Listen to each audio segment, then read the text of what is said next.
properly? Um, Wibbler is what I've heard, but I don't know that that's. Amir. Do you know proper pronunciation for capital quarterback?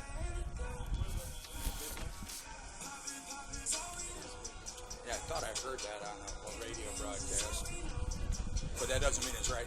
Right. Trust me, I've done that with numerous names.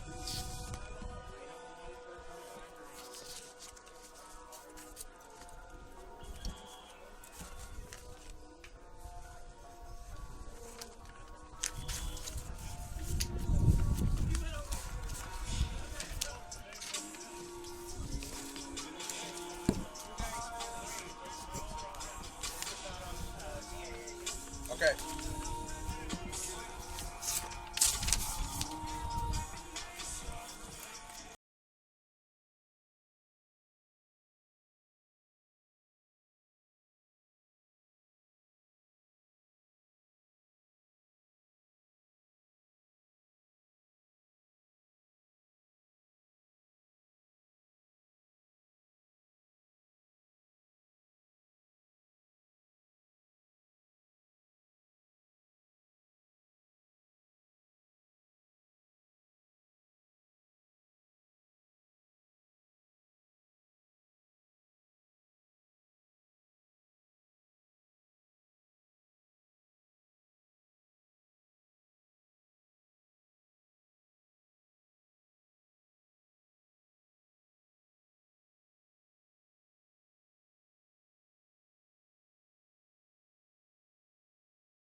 And we're going. Everything's going with WJA. Yeah, yeah. That's why I've got to get. Okay.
Alan heard it. Oh yeah. Absolutely.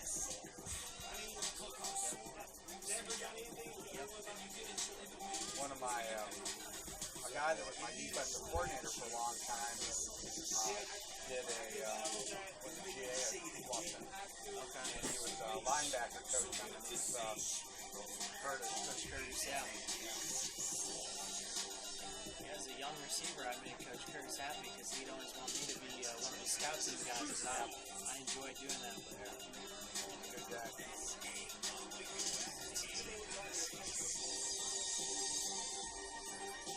Yeah, we had some pretty good teams while I was there. I actually ended up getting injured at the end of my sophomore year, the very last contact practice of the year. I broke 2 discs in my back. It was one of those fluke things. Yeah.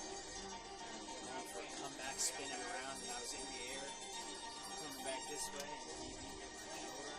Feet planted. Yeah, just twisted like a pretzel.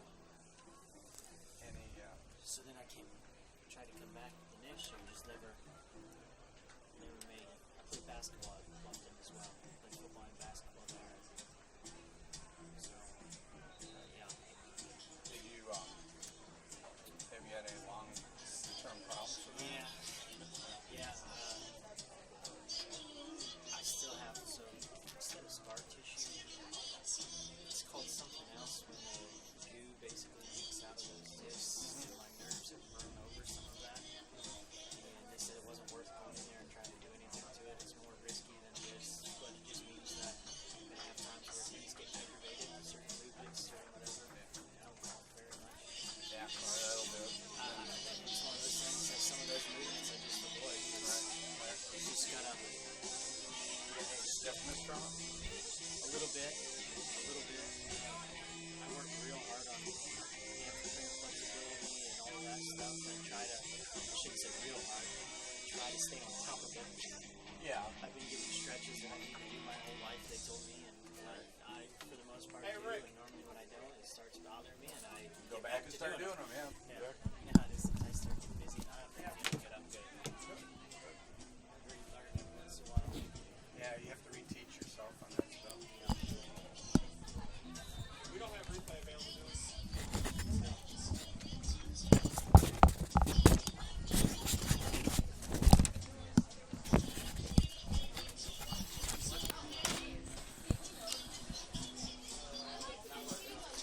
Good to go. Okay.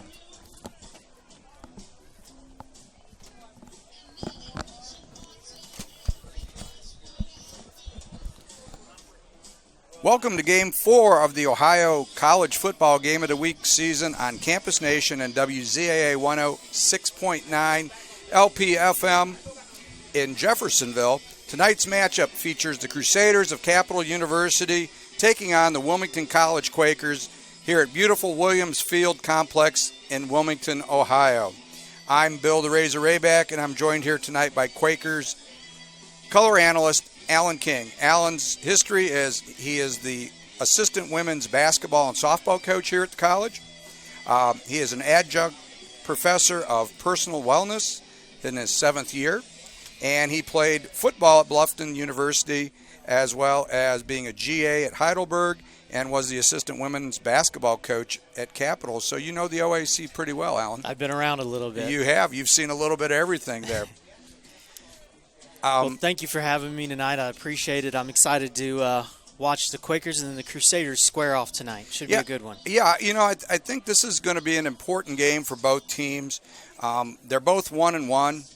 Both programs are on the rise. But yet, even at this young part of the season for the Quakers, Alan, I think that, you know, they're going to have to look at this is almost a must-win because, obviously, Mountain Union is on a level beyond most of the teams in the league. But if you want to be a contender, you've got to get those early victories.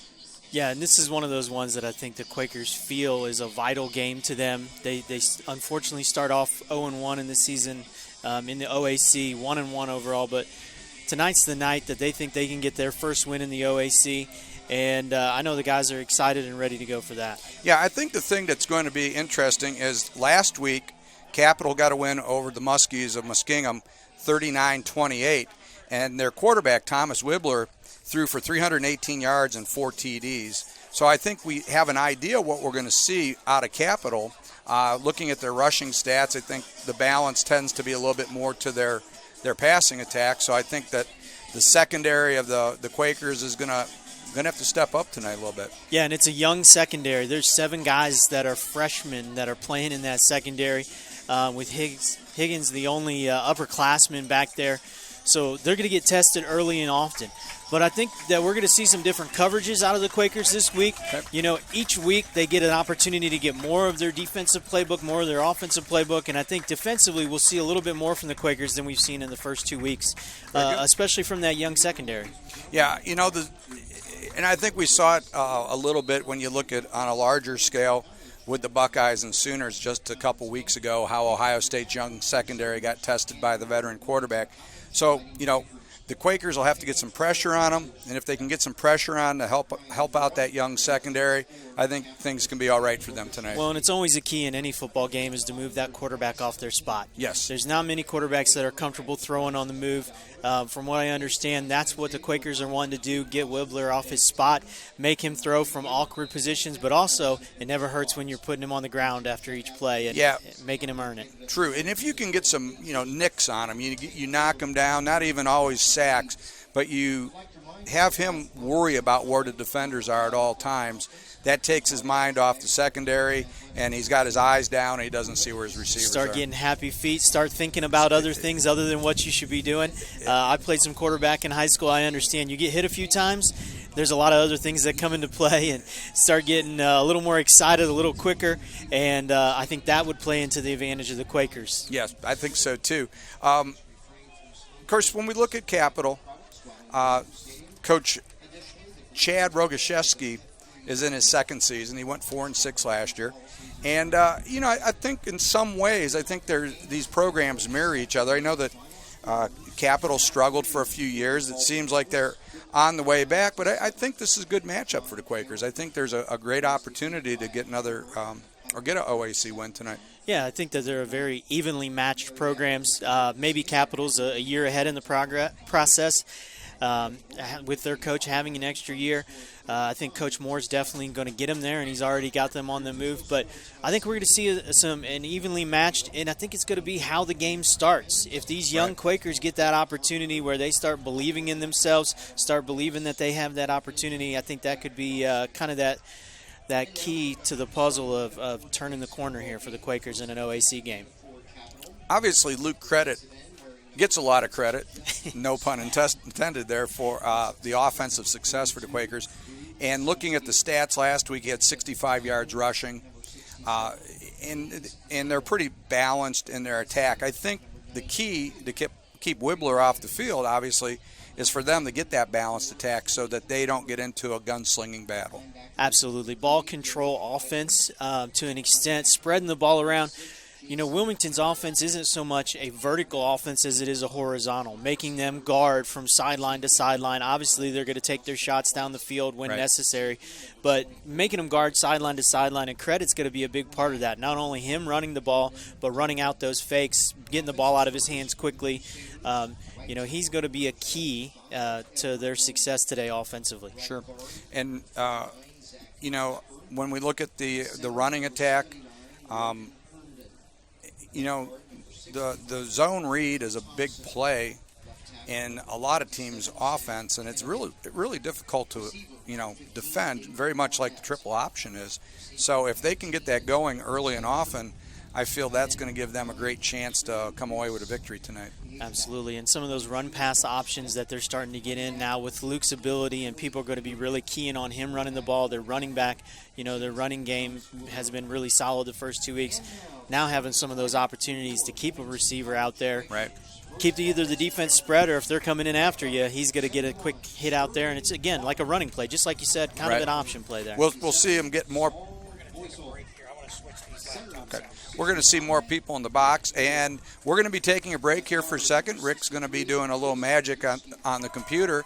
So we'll be back in a couple minutes here at Williams Field in Wilmington, Ohio.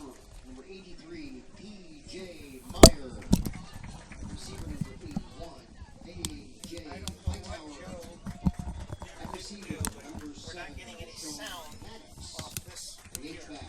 since last night. So this one I know works, so I have to change the settings. Maybe it's in the different time zone since you're in Indianapolis. Yeah, that might be. 13, Luke Renitz.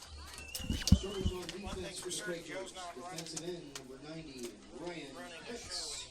Defensive tackle, number 56, Is he Bernard back at the Ross. studio? He's got no. At defensive tackle, Is he at the studio? number 45, I'm David saying Henry. he's the one that had Defensive this end, number equipment 92, last night. Now it doesn't work. Cease Murphy. At linebacker, number 14, Brian Gonzalez. At linebacker, number 2, C.J. Thompson. Those linebackers. Linebacker, number 6, Steve Broussard. Cornerback, number 25, Pierce Weathersby. Broussard went out. At safety, number 35, Leroy Wilson. He's a big key. At safety, number 20, Athleticism Devin out there, Jones. being able to And push quarterback, forward, number and especially 21, what they're going to be seeing. Owen I mean, he's a Kyle. converted defensive back, a guy that can run. A little more speed there in the second or in the linebacker And court. you don't have to change your defense. At this time, we ask that everyone please rise. Gentlemen, kindly remove your hats and face the American flag located on the south end of the stadium as Wilmington College senior Randy James performs national anthem.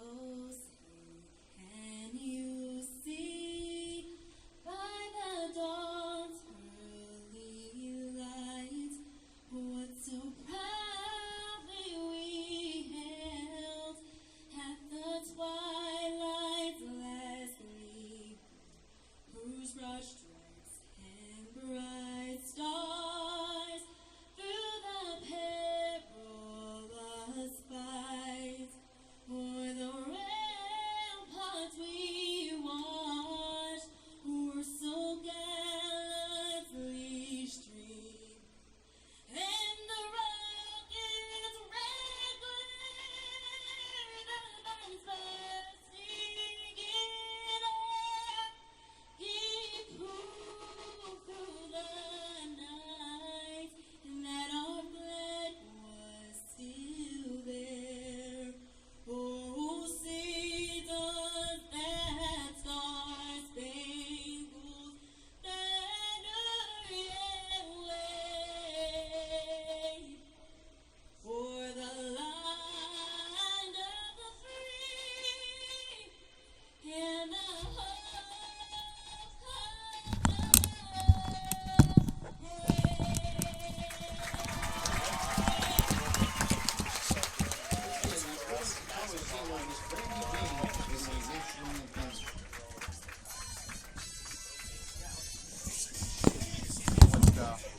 What class is she in? They got her for a few years.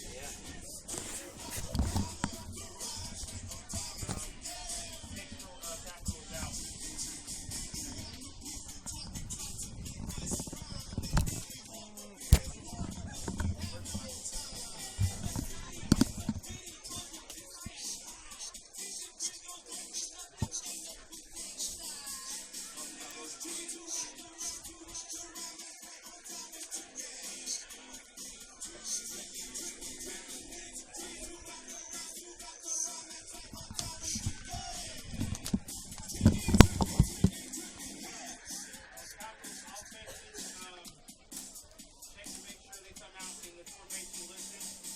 We had the same starters.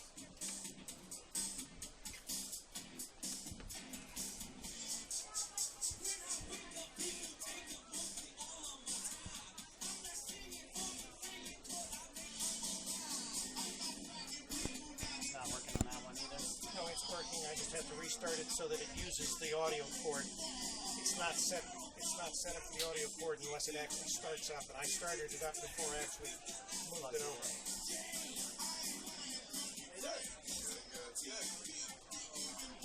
We're still sending sound any way you look at it. It's what's recording the sound, which is the Sling Sheet Studio over there. This will send it to the station, which we need.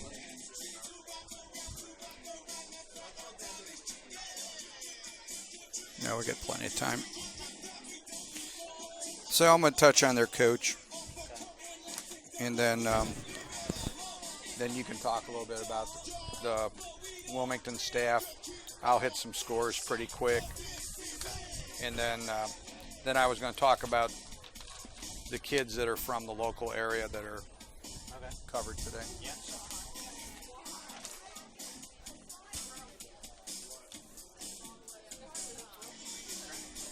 Yeah, nice crowd. Thank goodness it cooled off for everybody.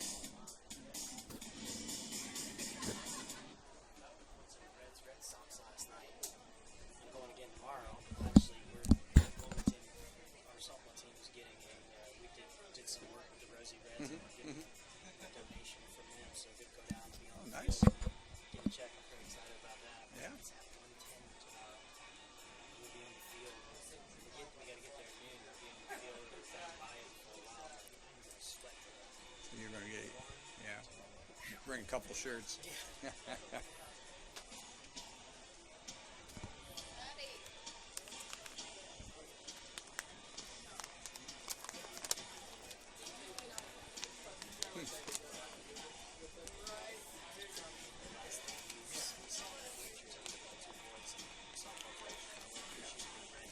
Oh, yeah.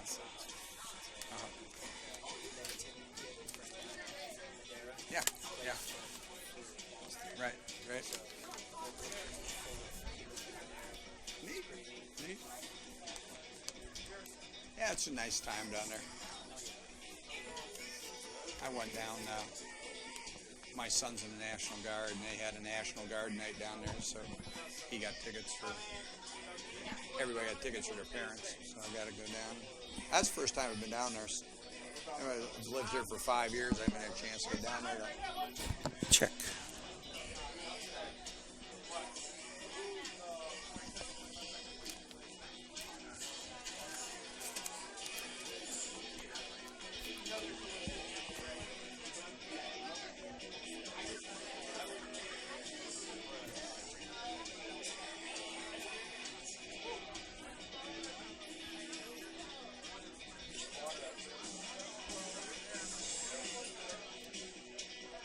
I guess you could fix these windows, but it'd be hard to get that beam out of there. Oh, that would help tremendously, yeah. Not much you gonna do about that one.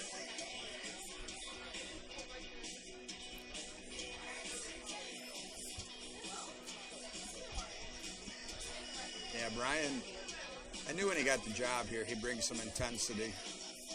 Because, I mean, when we were at Heidelberg, I just remember him running special teams practices. I mean, he was just all over every detail. And I saw some of your kids at, I was at McDonald's one day, and some of the football players came in, and I asked them how they liked Coach Moore, and they were very positive about the whole experience.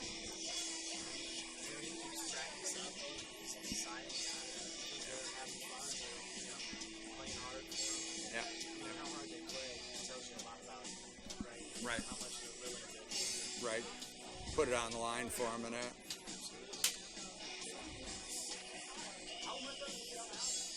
And the one thing they did when I was always impressed with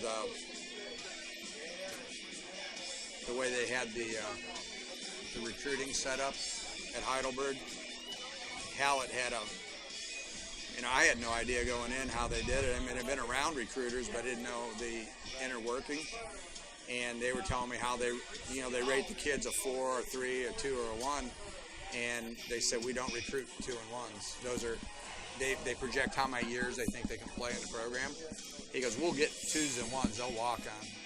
But he said, we want to get the 3s and 4s. And I put a lot of time into researching that.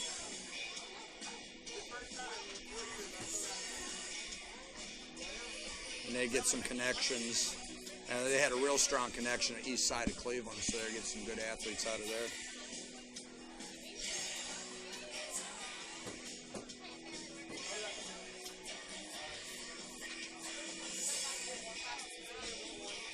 That was a great break for Brian with this one opening up because of his wife being down in Kentucky too. I mean, that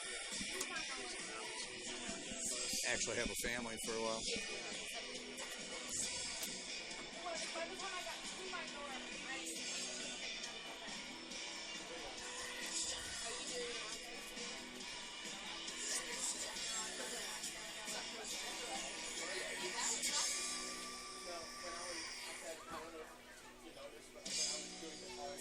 that been a boost for the school having the new medical facility over there?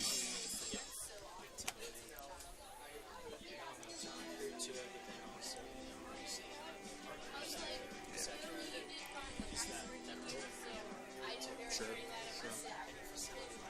Yeah.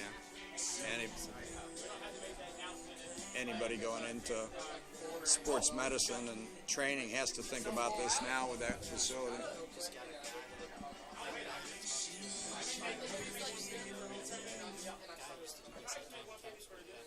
Yeah.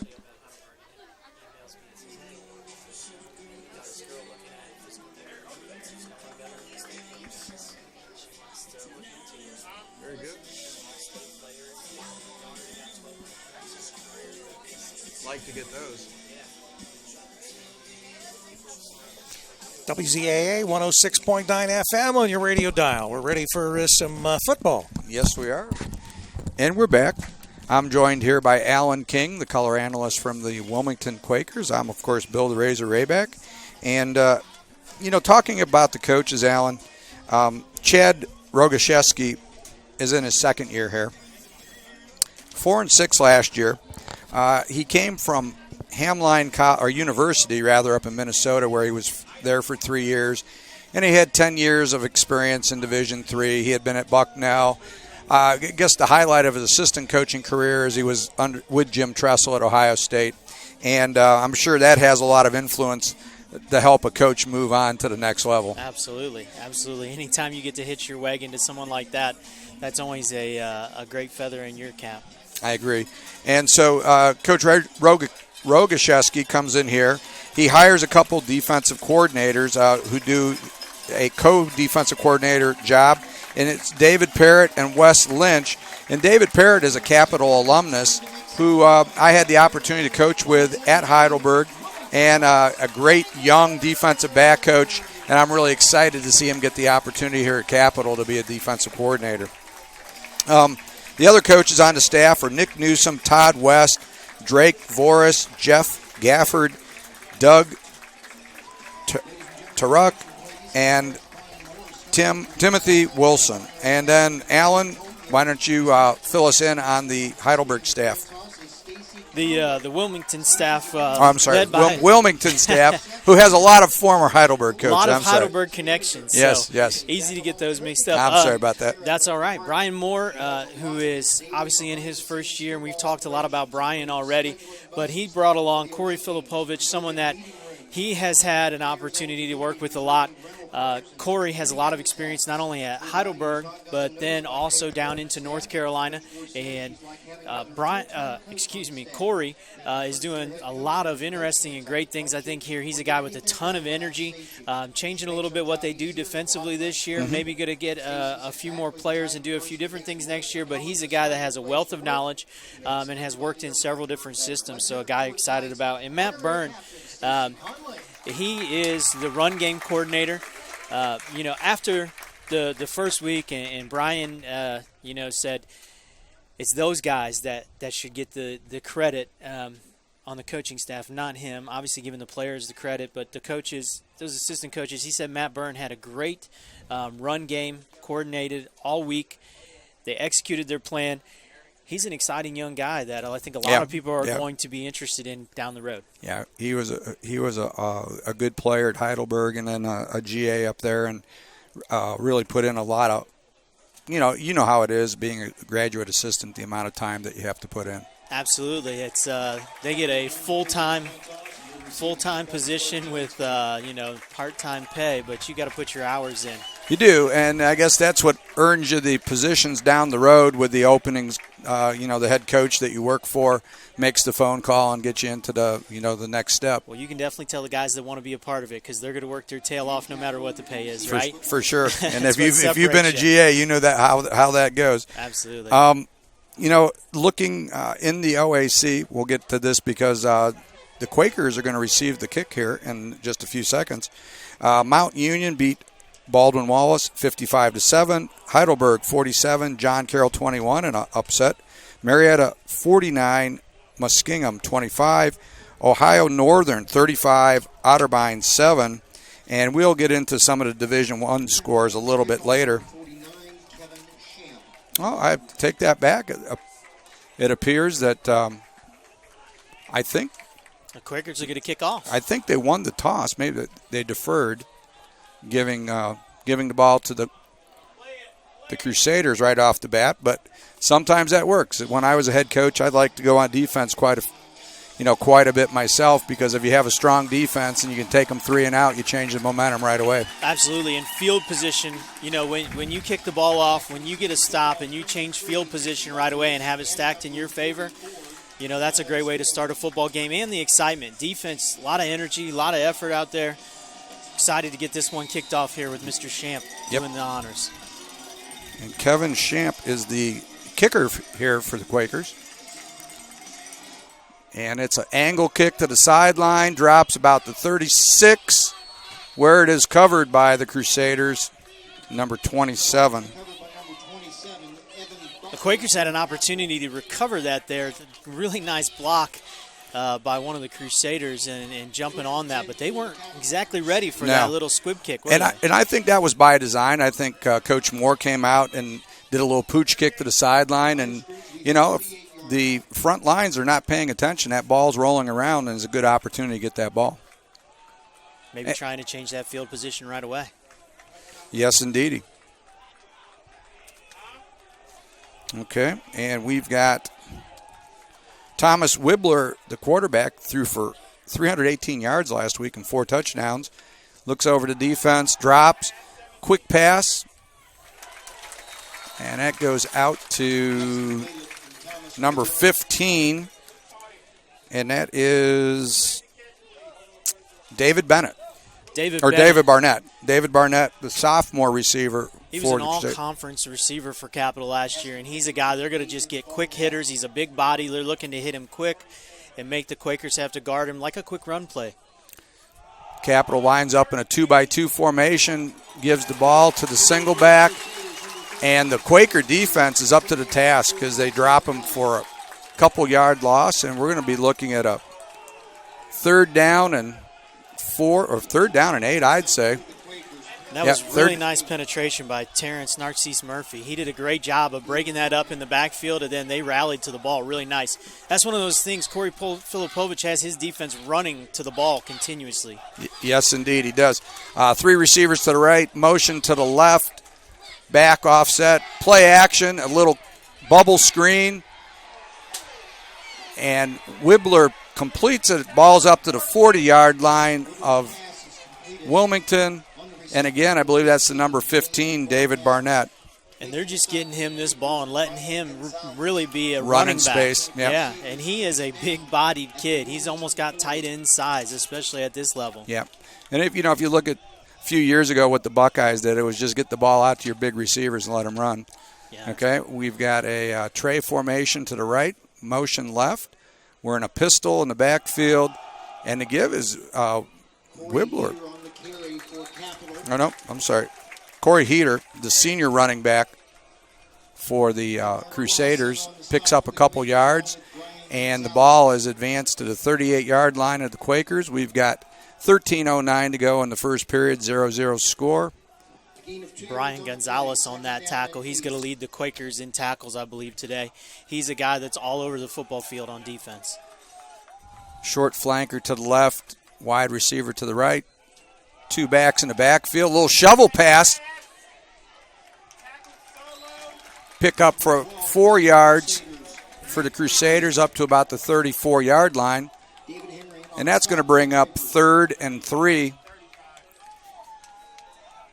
This is 2-down territory. Don't be surprised if they don't run it. Also, don't be surprised if they don't give number 15 another opportunity. He's 6'3", 215. Absolutely. He's going against a guy that's just 5'7", 160 right now. We've got three receivers to the left of Wibbler, back to the right in shotgun formation. Wibbler, and we got a little fade to number 19. I believe that's Dartavius Stanford, and that ball is down to the 6-yard line of the Quakers. And that was just a little takeoff fade, and was a nice adjustment by Stanford on the ball. Yeah, really well thrown ball by Wibbler. Did a great job of putting it out there where only his guy could get it, and then he made some nice moves after the catch. So the ball is at the 6-yard line of the Quakers. Wibbler gets signal from the sideline. And Allen could use a turnover here or a miscue for the Quakers. 2-by-2 formation, short slot to the left, and there's a timeout. Took a while to get that play called there, so the Crusaders, are going to have to use their first time out of the half. Yeah, and I don't think they wanted to necessarily do that, but when you're in scoring position, you don't want to give up, a good scoring opportunity in the red zone, so that was probably a wise timeout. Yeah, like you said, the Quakers really could use a mistake, and the Crusaders, they definitely don't want to make that mistake by being in a rush, being in a hurry, and don't want to give up the 5 yards either. When you're down there, you want to stay down there, keep yourself in good scoring position. Right. And when you get down there, 5 yards sometimes doesn't seem like a lot, but when you're going from the 6 to the 11, that's a significant game changer there. That's a big difference. So Capital breaks the sideline huddle. They're out to the ball, and they are ready to go here. And they are in a pistol formation. Back set off to the left of Wibbler. Short slot to the right. And a little reverse handoff to number 13, Corey Heater. And Heater takes the ball down to about the 2-yard line, down to the 1-yard line. And it's going to be 2nd and goal from the 1. And that was a nice little delay play, which let the defense get a little bit too deep. Looks like we have a sneak opportunity coming up. And Wibbler takes the ball in, and nice surge by the Crusaders. That play right before this was a counter-type action out of the pistol. That was kind of an interesting interesting play. They went one way, came back the other, little counter set. So far, Capital's offense was able to do whatever they wanted on that possession. Had several, I think 2 or 3 third down conversions that were pretty big. I agree. And the little bubbles, they mixed it up really nice between the run and the bubbles, and then, of course, that fade, which set everything up. And here's the kick by Middleton of the Crusaders, and it is good. So at 11:14 to go in the first period, it is Capital 7 and the Quakers 0. And Allen has got to come back and answer the call here. Luke Credit, get the offense going and get down there and tie this thing up at 7. Well, I think it's, like you said, it's important that they come back out. Whether or not they get a touchdown, have some movement, give their defense a little bit of rest, change field position. But, yeah, a good early score would be really nice to keep the things positive and keep moving in the right direction here. And at the very minimum, you want to move the ball a little bit down the field so that your field position's better, and you're not giving Capital a ball at midfield right away, and then maybe being down by a couple scores. And second possessions are always so different. So the next time Capital has the ball, I look for Wilmington's defense to, now they've seen a little bit, they're going to be more prepared. They're going to understand what the coaches have been talking to them about all week. Sometimes it just takes a while to see it. Yes, exactly. And back deep, we've got Eric Flynn and number 9. Amir Jackson. And I think that is Eric Flynn. And Flynn gets the ball back up to the 25-yard line, and that's where the Quakers will start off. So like you said, it's going to be important here that Credit gets going. I look for Credit to use his arm here early on, because I think Capital's defense is going to be keying on this run here, this Quakers run, one of the best run offenses in the OAC. Let's see if Credit can maybe get a pass going here early on and get something going. Well, Capital's giving up 40 points a game, and they gave up 261 passing last week, so I think you might be right on with that. Credit comes out with backs flanked to the right and left, 2 to the right, 1 to the left, and give to number, is that Flynn? That's number 4. Gino Hinton. Gino Hinton with a nice little run. Picks up a couple. And the Quakers move it out to the 29-yard line. 2nd and 8. The Quakers have 2 real good backs, Flynn and Hinton both, so getting them in there and giving them both an opportunity to run at the same time, trying to keep this Crusaders defense off balance, the ability to go either way. Quakers come out again, shotgun. backs to the right and left of Credit. Short wide receiver to the left, 2 to the right. Motion, Hinton to the wide side of the field. He's got a man wide and open. He's got number 7 for the Quakers. Maddox. Deshaun Maddox. Deshaun Maddox. It was a nice little smash route concept. When Hinton bubbled, the corner froze, and of course he got him right into the void there, and was able to complete that. I think Capital was thinking the short game as well, and Wilmington hit him deep. Quakers are down to the 20-yard line of the Crusaders. Little play action bubble, and it's out to Hinton again, and Hinton takes the ball down to the 10-yard line, and the Quakers are in coach scoring territory real quick here. Yeah, and right there was that run pass option in the Crusaders. They're ready for up the middle. They're ready for Credit, and they weren't ready for Hinton out on the wing. Yeah, with an opportunity off that option play to throw it. And you had said starting in this drive, you looked for them to come out throwing the ball, and that's what we're seeing. We've got 2 receivers to the left, 2 backs in the backfield next to Credit. Credit follows the ball on a zone read. He's up to the 8, 7, down to the 2-yard line. And Luke Credit advances the ball down to the 2, and the Quakers are in operating territory. But we have a flag on the play, and I think we're going to get a hold. I couldn't catch the number. Number 58. Number 58 be their left tackle. Is Lane Hacker. And what a way to, that kind of play usually lends itself to a hold. Yeah, they're expecting it to go right. Your offensive line is blocking it to the right, and now when that running back breaks it back, a guy just kind of starts to break contain, and your natural instinct is to grab and let that jersey go, and that's what happened.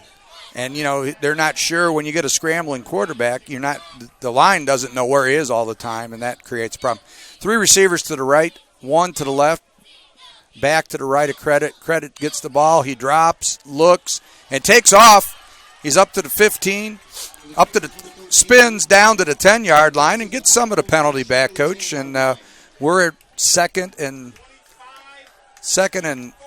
looks like second 11, second and goal from the 11. And, that was nice improvisation by Luke on that. And his wide receivers are going to have to get used to him running, because right there he wanted A.J. Hightower, number 81, to break it off deep. A.J. kind of stopped and was watching and maybe getting ready to start blocking. He wanted him to go, and he had him because the Capital defensive back was watching Luke. Wanted to run him off there. 2 short to the left, 2 to the right. Fake the Flynn, and Hightower with the catch. And Hightower advances the ball about 1 yard down to the 10-yard line. It's going to be 3rd and goal from the 10 with 8:13 to go in the first period. And once you get down inside that 10, everything gets so bunched up that sometimes it's hard to get those extra yards, because now the defense doesn't have as much to guard. They can be a little closer to the line of scrimmage. A little less space, yep. Yeah. There's a couple things we could see here. A lot of times a favorite goal line route is a little pick play with a couple posts and an out underneath. Credit with Flynn to his right. He looks, he steps up. He's to the 5, he's to the 4, to the 3, to the 2. And Luke Credit almost gets it into the end zone. We're going to have 4th and goal from the 2.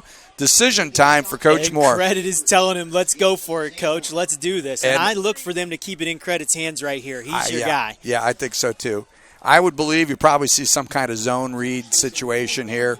And it could be Flynn. You never know, but it'll come down to what Luke reads on this. They bring in that fullback, number 26. I look for a power to the right side of that line, running behind number 71, Big Sterling Clark. So Credit in the shotgun. He takes his drop. He's wide open to the corner. Oh! Incomplete. To number 26 for the Quakers. And just could not pull that in. just out on his fingertips. Now the defender, we got to give him a lot of credit. He did a great job of getting his arms in there. You know, Coach, it's not always about tipping the ball, knocking it away, intercepting it. Sometimes it's about grabbing that guy's arm as he's pulling the ball in. Just to disrupt the route a little bit. Disrupting it, separating the ball, separating his arms, separating his hands, and the defender did a real nice job of that. Yeah, it was nice makeup speed on the defender's behalf. He got back into the play. Okay, so Capital's backed up to the 3-yard line. Wibbler has what I call the pistol bone formation, and they wedged the ball out to about the 7-yard line to give himself a little room. So we're going to be looking at about 2nd and 7 yards here from the Capital. It looks like they're out to the 9-yard line, so it's almost 2nd and 6 here. You know, Capital was able to stay on schedule, down in distance, the whole first drive. Wilmington was as well until they got down into the red zone with that big penalty. And with the miscue. Yeah.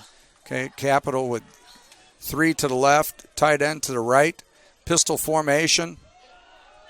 And again, nothing doing there. Heater gets stacked up at the line of scrimmage, and it's going to be bring up 3rd and 6 from the 9-yard line with 6:03 to go in the first period. And the Crusaders, that's a big play for the Quakers because that gives them an opportunity to turn the ball over here, get it back in good field position. And it would be a huge stop right here. Coach had the confidence in his defense to go for it down there. Now he's going to see if they can get a stop and turn the ball back over to him. 3 to the left, 1 to the right. Wibbler goes underneath the number 3, who bobbles the ball there. And number 3 is Nick Waters for the Crusaders. Just couldn't get the handle, thank goodness for us. And I think that was one of the cases of he gets his hands on the ball and his head turned up the field. It looked like he just didn't bring it all the way in first, and he had the first down. He really didn't need to go anywhere. Yeah, he just secured a ball, get your 2 or 3 yards. It's very much a Julian Edelman play from the New England Patriot type of offense where it just dink and dunk it down the field. A.J. Hightower is back to receive this one here for the Quakers. And we've got number 91 punting for Capital. He gets the ball out just about the 50-yard line. And A.J. Hightower fair catches it right on the 50, so that's where the Quakers will take over with 5:28 to go in the first period. 1st and 10. So, Alan, they couldn't ask for much better than that. I mean, we didn't score, but we're going to get the ball at the 50, and you still got good field position. Playing that field position game, just what you were saying, able to move the ball, didn't get the score, but able to trust your defense. Defense turns the ball back over in 3 plays to you, and now you got great field position starting the drive. Credit's got 2 to the right, 1 to the left. He's flanked left and right by backs in the shotgun. Calls for the ball. A low snap, but Flynn breaks through up to the 44-yard line. That was a nice little pop and a good surge by the offensive line.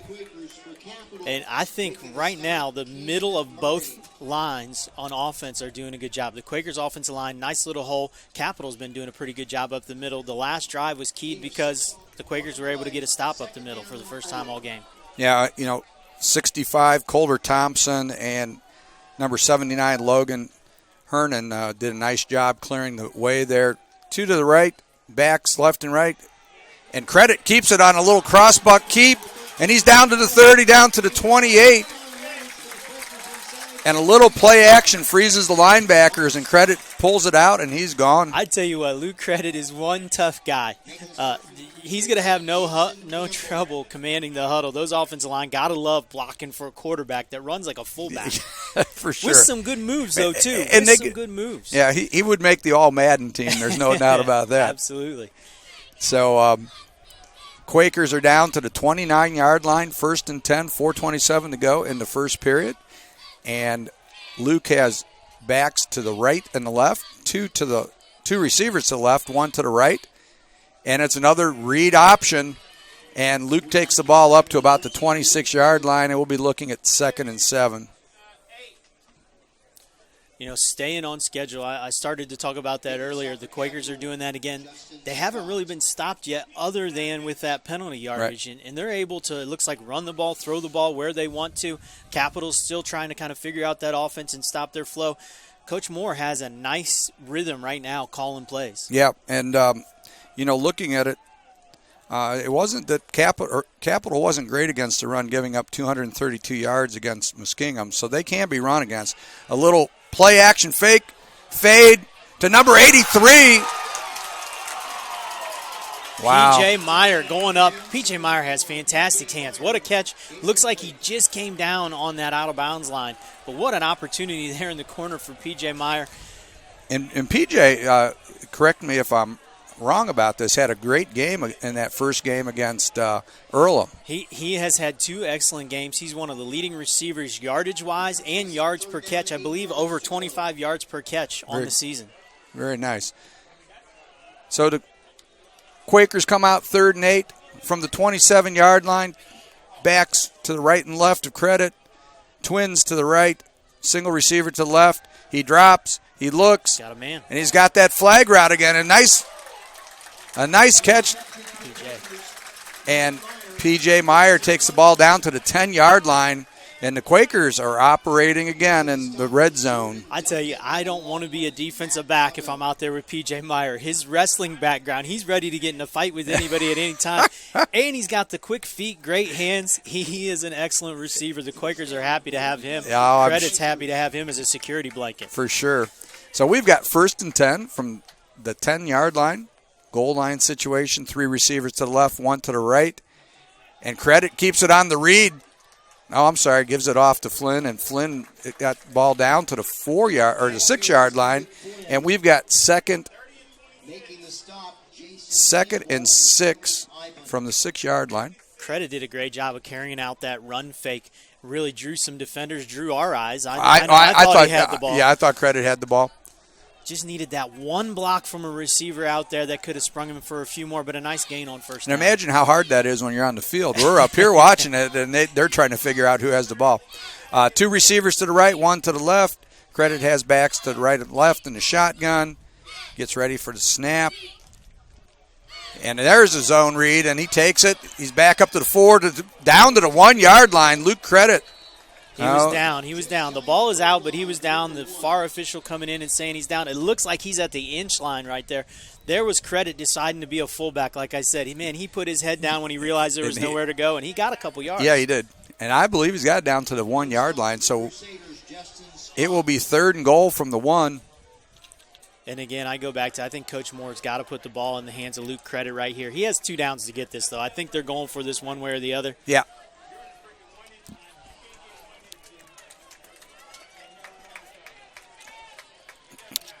And as we were saying, Nick Moore, Saul Boisel, Sterling Clark. Back stood up at the line, and he was able to lean in there. Eric Flynn just barely back to the line of scrimmage. So we're going to be 4th and goal from the 1, and we've been here before now. But you got to get that 7. You got to get the 7 when you're down here. You're telling Capital that you're going to have to come back and beat us. So I agree with Coach Moore here 100% is go for it and put the ball in. So the Quakers line up with 3 to the left. Credit in the shotgun with Flynn to his right. Gets ready for the snap. Calls for the ball. Got a free play here. Got a free play. And he rolls out. Back across. Touchdown. To number 85, Tim Murphy with the touchdown for the Quakers. And if this is... Now we have a penalty after the play. So there's a little jawing going on between the 2 teams in the end zone. Looks like that Capital was offsides. Got to be the only thing that you can call. Otherwise, they'd have blown it dead right here. So and looks then, like for now we'll let the play stand and there'll be a touchdown, but we'll wait for his call. It may be a dead ball foul then. So they're looking over to the sideline as the Zebras talk about what's going on. And they did indicate it was on Capital.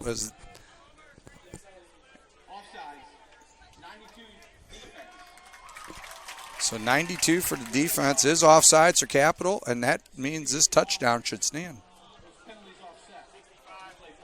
Coach Moore is wanting to talk to the officials right now because there's no way those penalties should offset. That was a post-possession foul. It was a should dead have ball. counted Yep. as a touchdown. Alan, you're absolutely correct. That deserves an explanation. There's no doubt about that one. Okay. And we look like we've lost a yard here, too. They've moved the ball back to, it looks like, the 2-yard line. So, yeah, there is all sorts of confusion. They didn't even know where the ball went back. 3 receivers to the left. Credit gets the snap. He looks.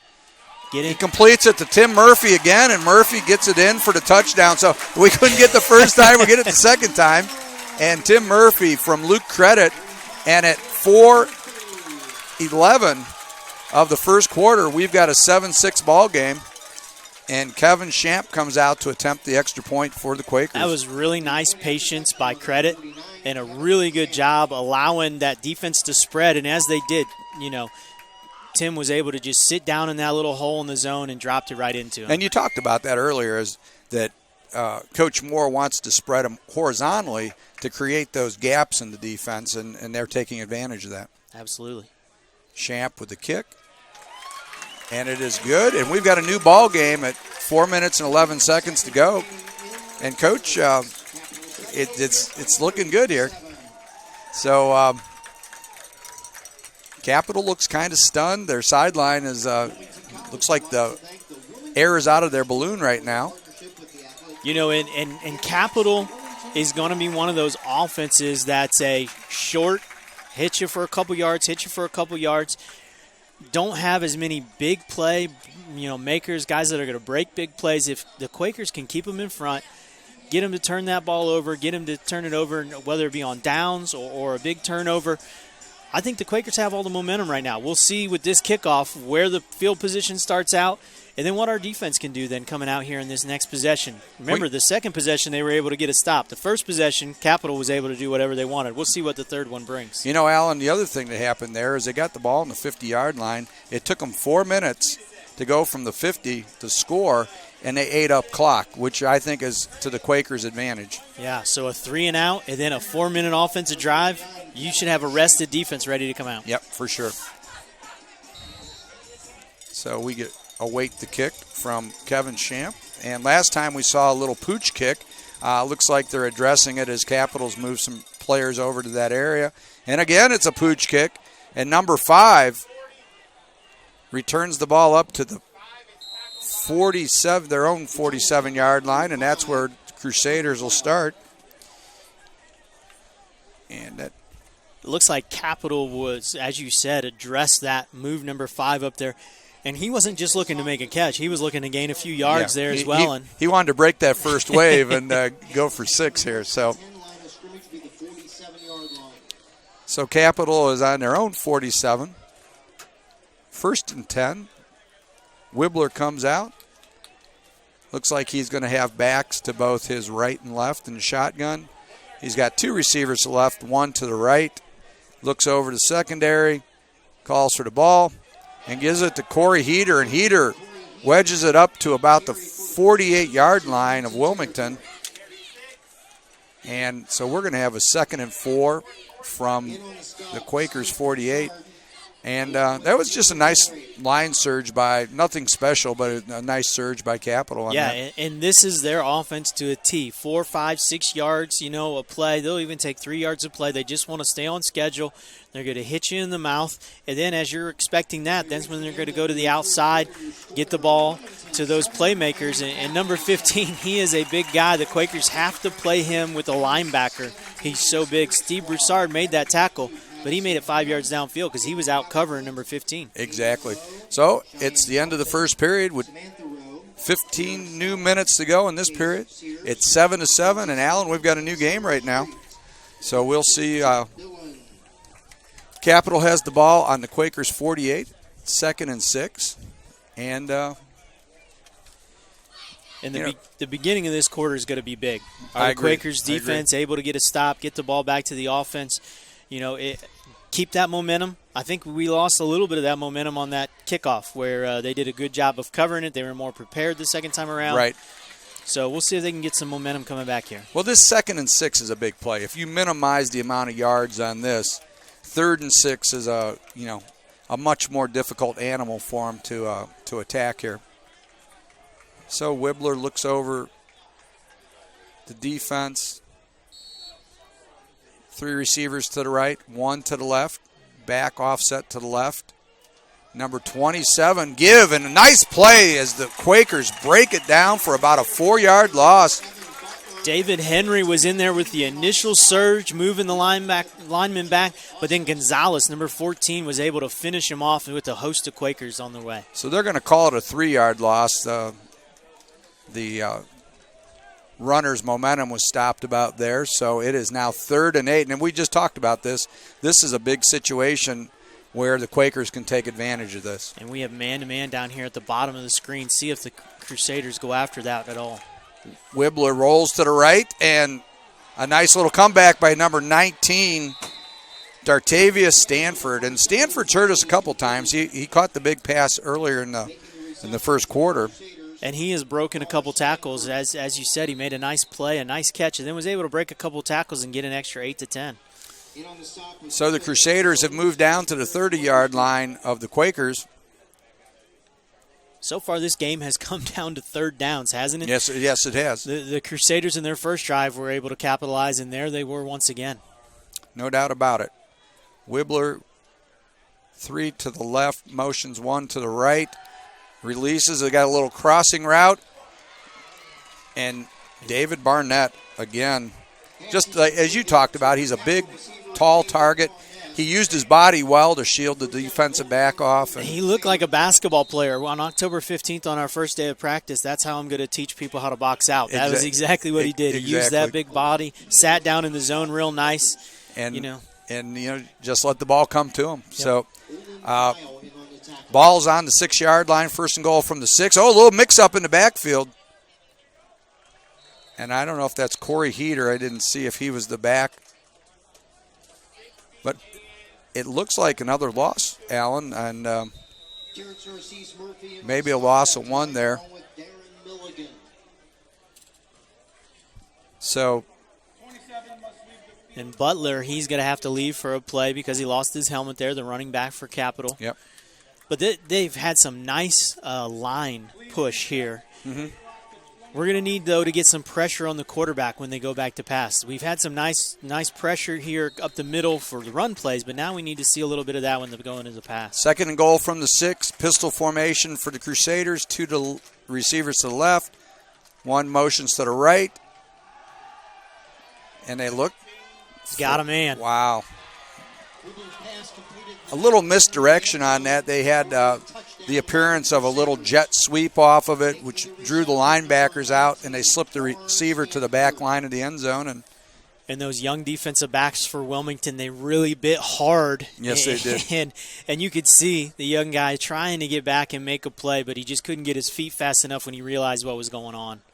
So Thomas Wibbler gets his 2nd touchdown of the night, and 1 on the ground and 1 in the air. Here comes the kick by Middleton. And it is good. Oh, no. Missed it off the upright. And all right. That could be big, Alan. 13-7, 12 minutes and 56 seconds to go in the 2nd period.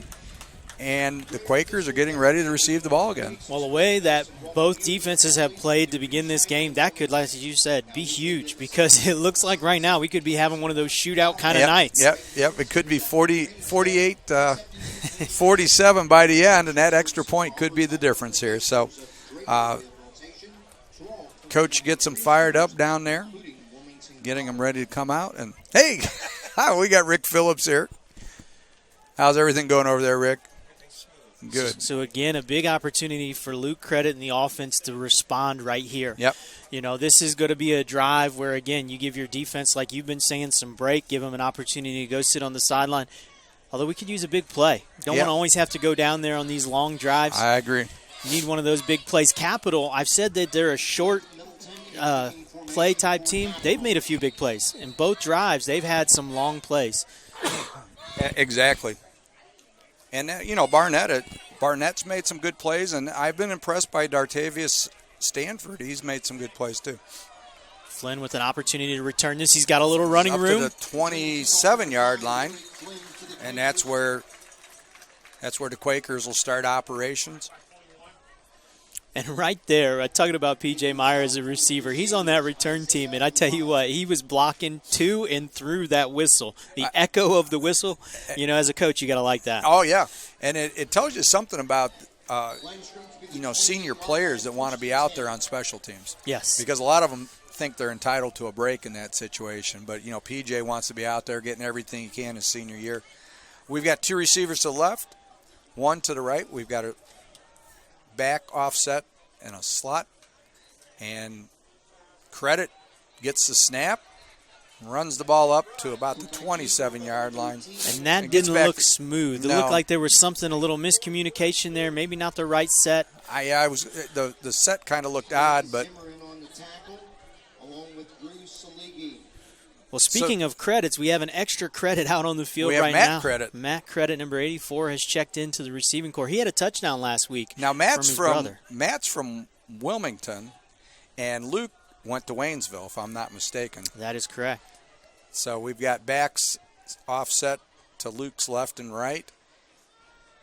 And there's the give to Flynn, and Flynn gets the ball up to about the 32-yard line, pick up a 4, and we'll be looking at 3rd and 6.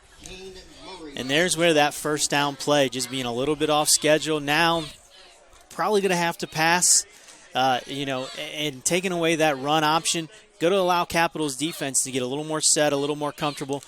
Capital had some big third down conversions. Now it's time for Wilmington's offense to have a big third down conversion on this drive. And you just talked about how you don't want to get off your play chart because that sets everything off.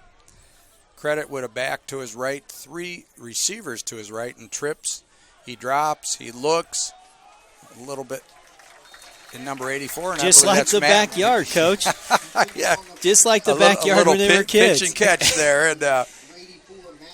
And Matt Credit, but we just talked about Matt just came in the game and picks up a 7-yard gain, and it's 1st and 10.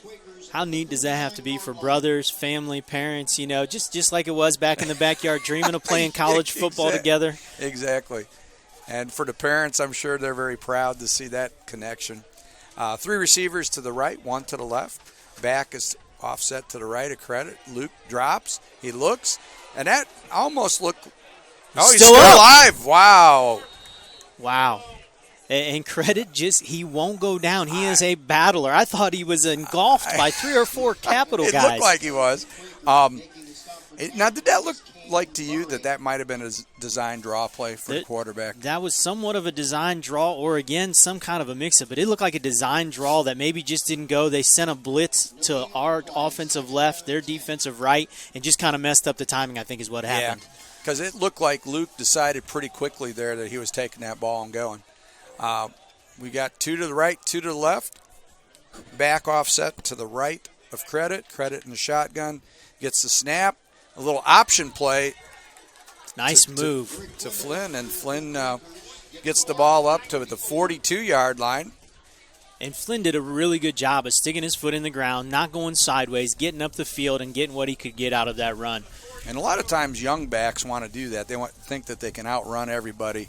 But like you say, you want to get north and south as quickly as you can, get your shoulders square to the line of scrimmage. And if nothing else, if you don't get much, you want to minimize any possible loss on that. 3rd and 7 with 9:39 to go here in the second period. 2 receivers to the left, short slot to the right. We have motion to the left. Credit drops. He looks. And it looks like it's Matt Credit again with a catch. And another first down, Coach. So, I mean, right away we're here. And well, Matt's one of those guys that seems to just run a great route. He did a great job at the stem of that route, just getting a little bump, being able to come back. He did a great job of coming all the way back to the ball, sure-handed, go down to the ground, make sure he has that pass and get that first down. Exactly. Didn't do more than he needed to do. And so the Quakers have a first down right at the 50-yard line, 9:02 to go in the second period. Backs to the right and left to Credit, 2 receivers to the left, and he gives the ball off to number 4, who's Hinton, and Hinton picks up about almost 5 yards, so we'll be looking at 2nd and 5 as they've got into Capital territory now. So they've had a couple, as we talked about, Capital having some nice third down conversions. Wilmington's had 2 big ones, both with Matt Credit catches. That's a great way to start off first down there with a 4.5, 5-yard run. You love those second and 4, 2nd and 5s are great situations. Yeah, to the be whole in. playbook's open then to you. Yeah, it is. It is. Luke has backs to the right and left. two to the left, one to the right receiver formation, and there is the ball is given off to. No. Wow. And I don't know how Luke got out of that. He was able to get the ball out. And he was outside the tackle, so I don't see that there's going to be. Got the ball past the line of scrimmage. There was a receiver in the area, just couldn't get it. This is going to be just an incomplete pass. Really did a good job of saving him about 8 yards. Yeah, he did. Yep. Good call there. So we're looking at third and about 5 yards, third and along 6. Quakers come up the line. They've got two receivers to the left, two to the right. Hinton set to the left of Credit. And again, a big third down here for the Quakers. There's the snap. Luke drops, pressured. Ooh, got it off. Gets the ball off to Tim Murphy, and Tim Murphy's able to advance it up to the 38-yard line for a first down. Again, we've talked about Credit fighting while running. He is getting dragged down and is somehow able to shot put that ball forward. And let's not take for granted Murphy. What a catch. And there on was, his shoestrings. Yeah, I mean, that was a great comeback to the ball. And Luke had three Crusaders hanging on him, and he was able to somehow shot put the ball out there.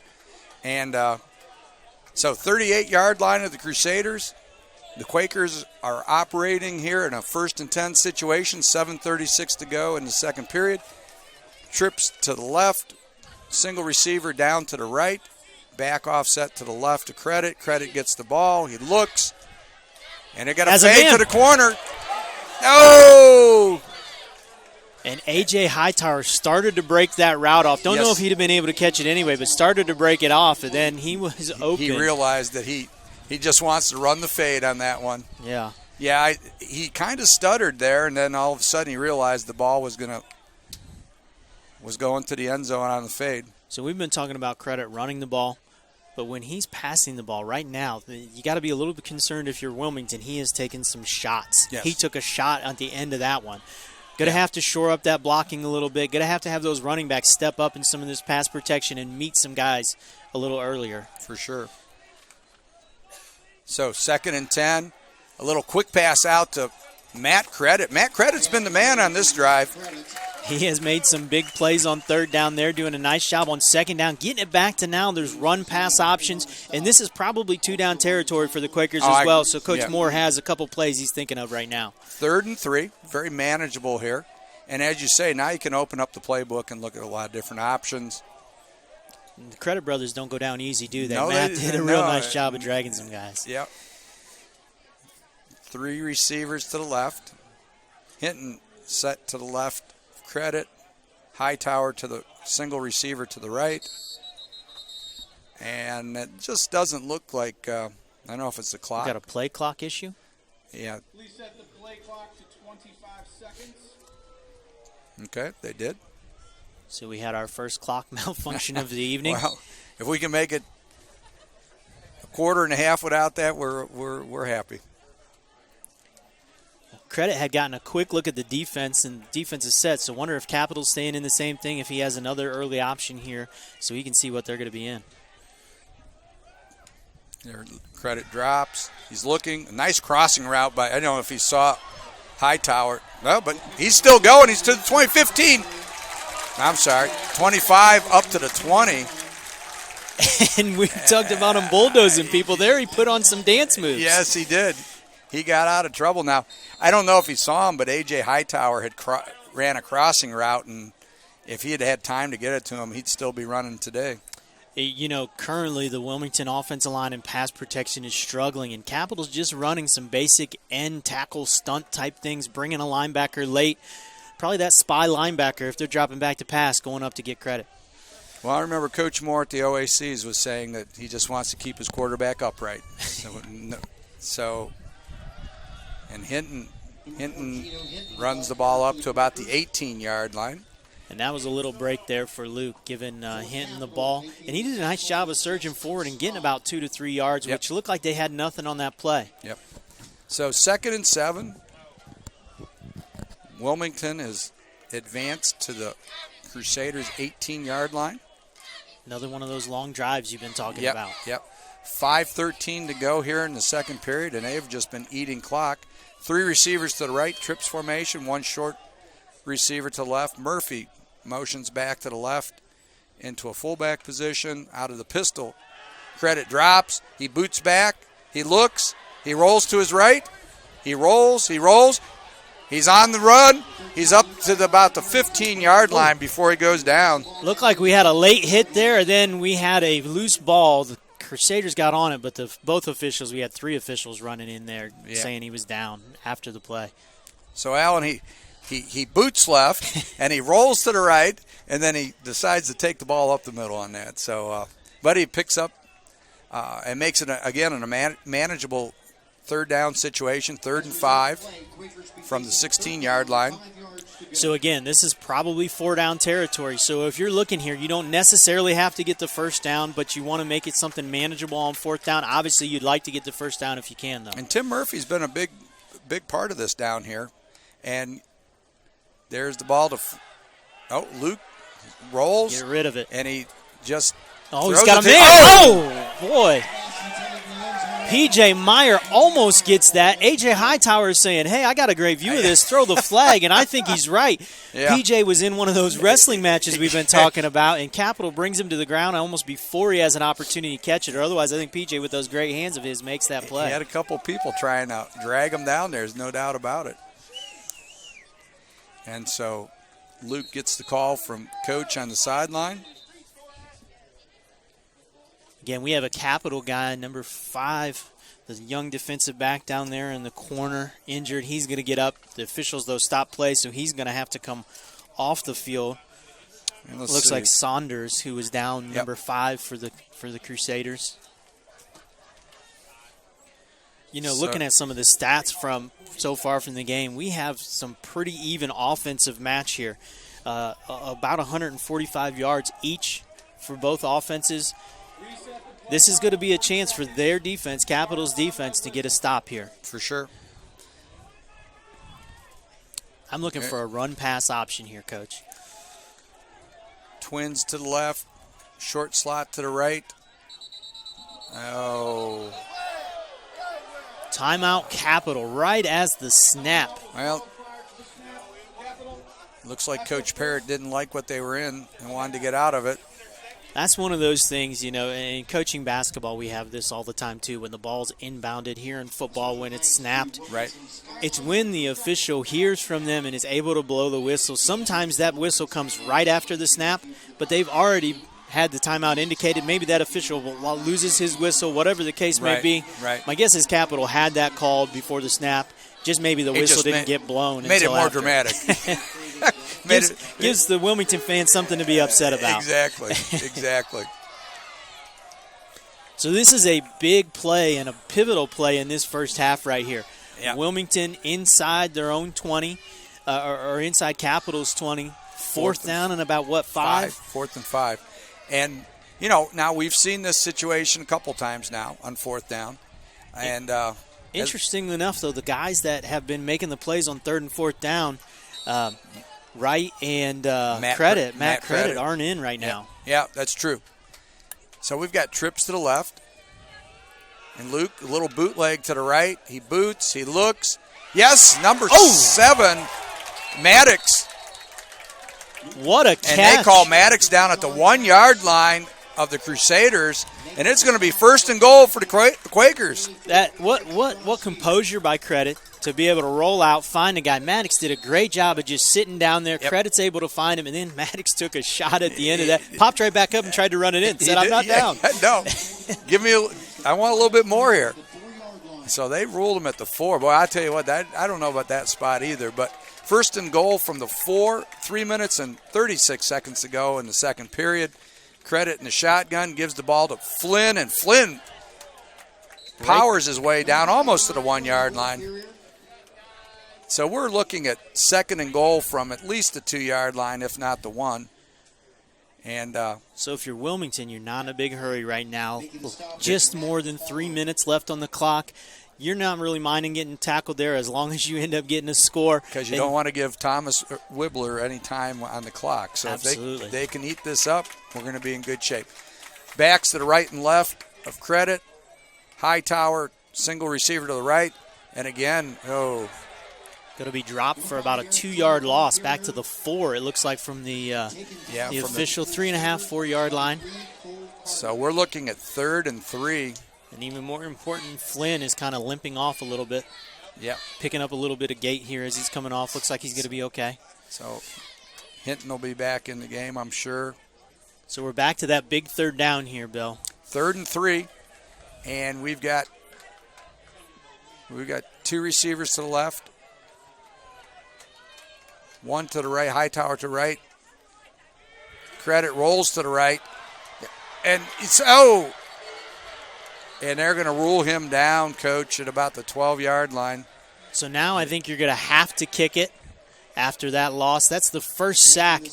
You just start believing Luke's going to get out of all of these, but eventually you got to think a guy's going to get him down. They were able to do that time. What an effort again, though, to try to get rid of the ball. And they've been close. So Champ comes out to try the field goal, which will end up being about a 23-yard attempt here. With 1:45 to go in the second period. There's the snap, the hold, and no good. Off to the right. Just pulled it a little bit. Had the distance, just pulled it a little. And that hurt. I mean, they needed to really try to come away with that 3. It'd have been 13-10. And, just from a momentum standpoint going into the half. So we've had 2 big missed kicks here. Wilmington's a field goal. Capitals an extra point. We'll see which one of those comes back to haunt these teams at the end of this football game. But here, Wilmington has 1:32 on defense. They haven't really done a great job of stopping Capital's offense so far, but Capital hasn't been able to do it quickly. Let's see if they can get a stop here. Do you think that Capital will come out and just say, okay, we're up here 6, we're deep in our own territory. Maybe they're just going to do I look for this first play to be one of those safe plays like you're saying, yeah. Right. And then we'll go from there. Maybe see what they get. See if they get a gain on it. A little screen, a little double screen. Yeah. Bubble screen and a pickup of about 7. So does this change their philosophy? I think now they probably pick up the pace after they got 7 on first. They're a little bit out of their distance, out of their own end zone. So they are up to their own 27-yard line. 2nd and 3. The clock's still running. Wibbler in the shotgun, back to the right.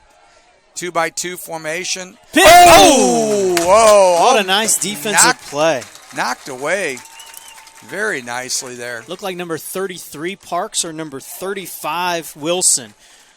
But I also think, and did we get a flag on this? Because there was holding big time in the backfield. We did have a flag. Yeah, looks like it. Right as the quarterback was getting ready to get sacked, one of the Capital offensive linemen said, "I'm not letting you do that to my guy. We're taking you to the ground." So let me ask you this. In this situation, if you get here where you've got them in 2nd and long, do you start using timeouts with the idea that maybe they'll have to punt? Well, my guess is this has got to be a run play or, again, a safe bubble type thing. If you get it stopped behind that 10-yard mark, I would use my timeout. They're going to throw, and he's got a man deep. It's a nice ball to Barnett. And so now, Coach, they've helped you. Yes. They've thrown deep. They've stopped the clock. And so now you don't have to worry about that timeout. 3rd and 13. Boy, I don't know, Coach. I don't know if that was something I would have done right there with a 6-point lead because, if you do have to kick, you send everything. And you try to block that, and then you may change the game right there. Absolutely. And that's an interesting matchup that they had. They got the guy they wanted, Wilson from Wilmington, who is only about 5'7", against their big 6'3" target. Yep. Just overthrew him, or otherwise that would have been a jumping match, and we'd see what they had. Big play going on. 2-by-2, Wibbler goes back, throw to the middle of the field. Oh! Beautiful catch. So now Capital's aggressiveness, again, Wilmington, 2 timeouts, is that correct? Yep. Left? And 51 seconds to go, so 51 seconds goes. So now they're going to have to go into some kind of max punt protection because what do you have to lose in this situation? If you rough the kicker, they get a first down, but this could be a big turn for the Quakers. We got 12 guys on the football field right now. And it got off. Received the punt. Thank goodness. And A.J. Hightower, he's quite an electric returner, too, so they may be setting up a return. They're going after it, just like you said, and almost got it. And they're going to get good field position. That ball goes out about the 34-yard line. So just like you said, they rushed it. Not sure if he got a tip on it, but And it sure came out of there odd. I think he was worried about it, and, that's just as good. You put the pressure on him mentally, and he shanks the punt out of bounds. Well, as I'm sure you know with all your years of coaching, you don't always have to block it to affect it, right? Nope. And they definitely affect it. So, Coach, they've got a chance to get back what they missed just a few minutes ago here with 44 seconds to go. 44.6 left on the clock. Here's the question. Is Wilmington going to be able to block that Crusader front? So far, Credit hasn't really had the time to be back. I almost think you got to commit another guy to the line of scrimmage. Bring in a fullback.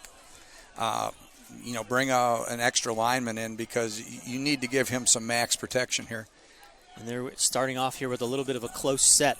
A little pistol formation with Flea flicker. Credit rolls out. He's got a man. He's got Hightower open. Touchdown! Quakers. Nice roll by Credit. And Hightower, he had that look. He knew he was going to be open on that. And he just ran right through the end zone. And Capital had to be wondering with that formation, a tight formation, almost looked like a run formation. Yeah. Then they give the ball. I'm thinking myself, what's going on here? Yeah. And good job by Hightower getting behind those defensive backs. Good job. Champ with the extra point. We've got 13-13. This is big extra point. Crucial extra point here. And with 36 seconds to go. Yes.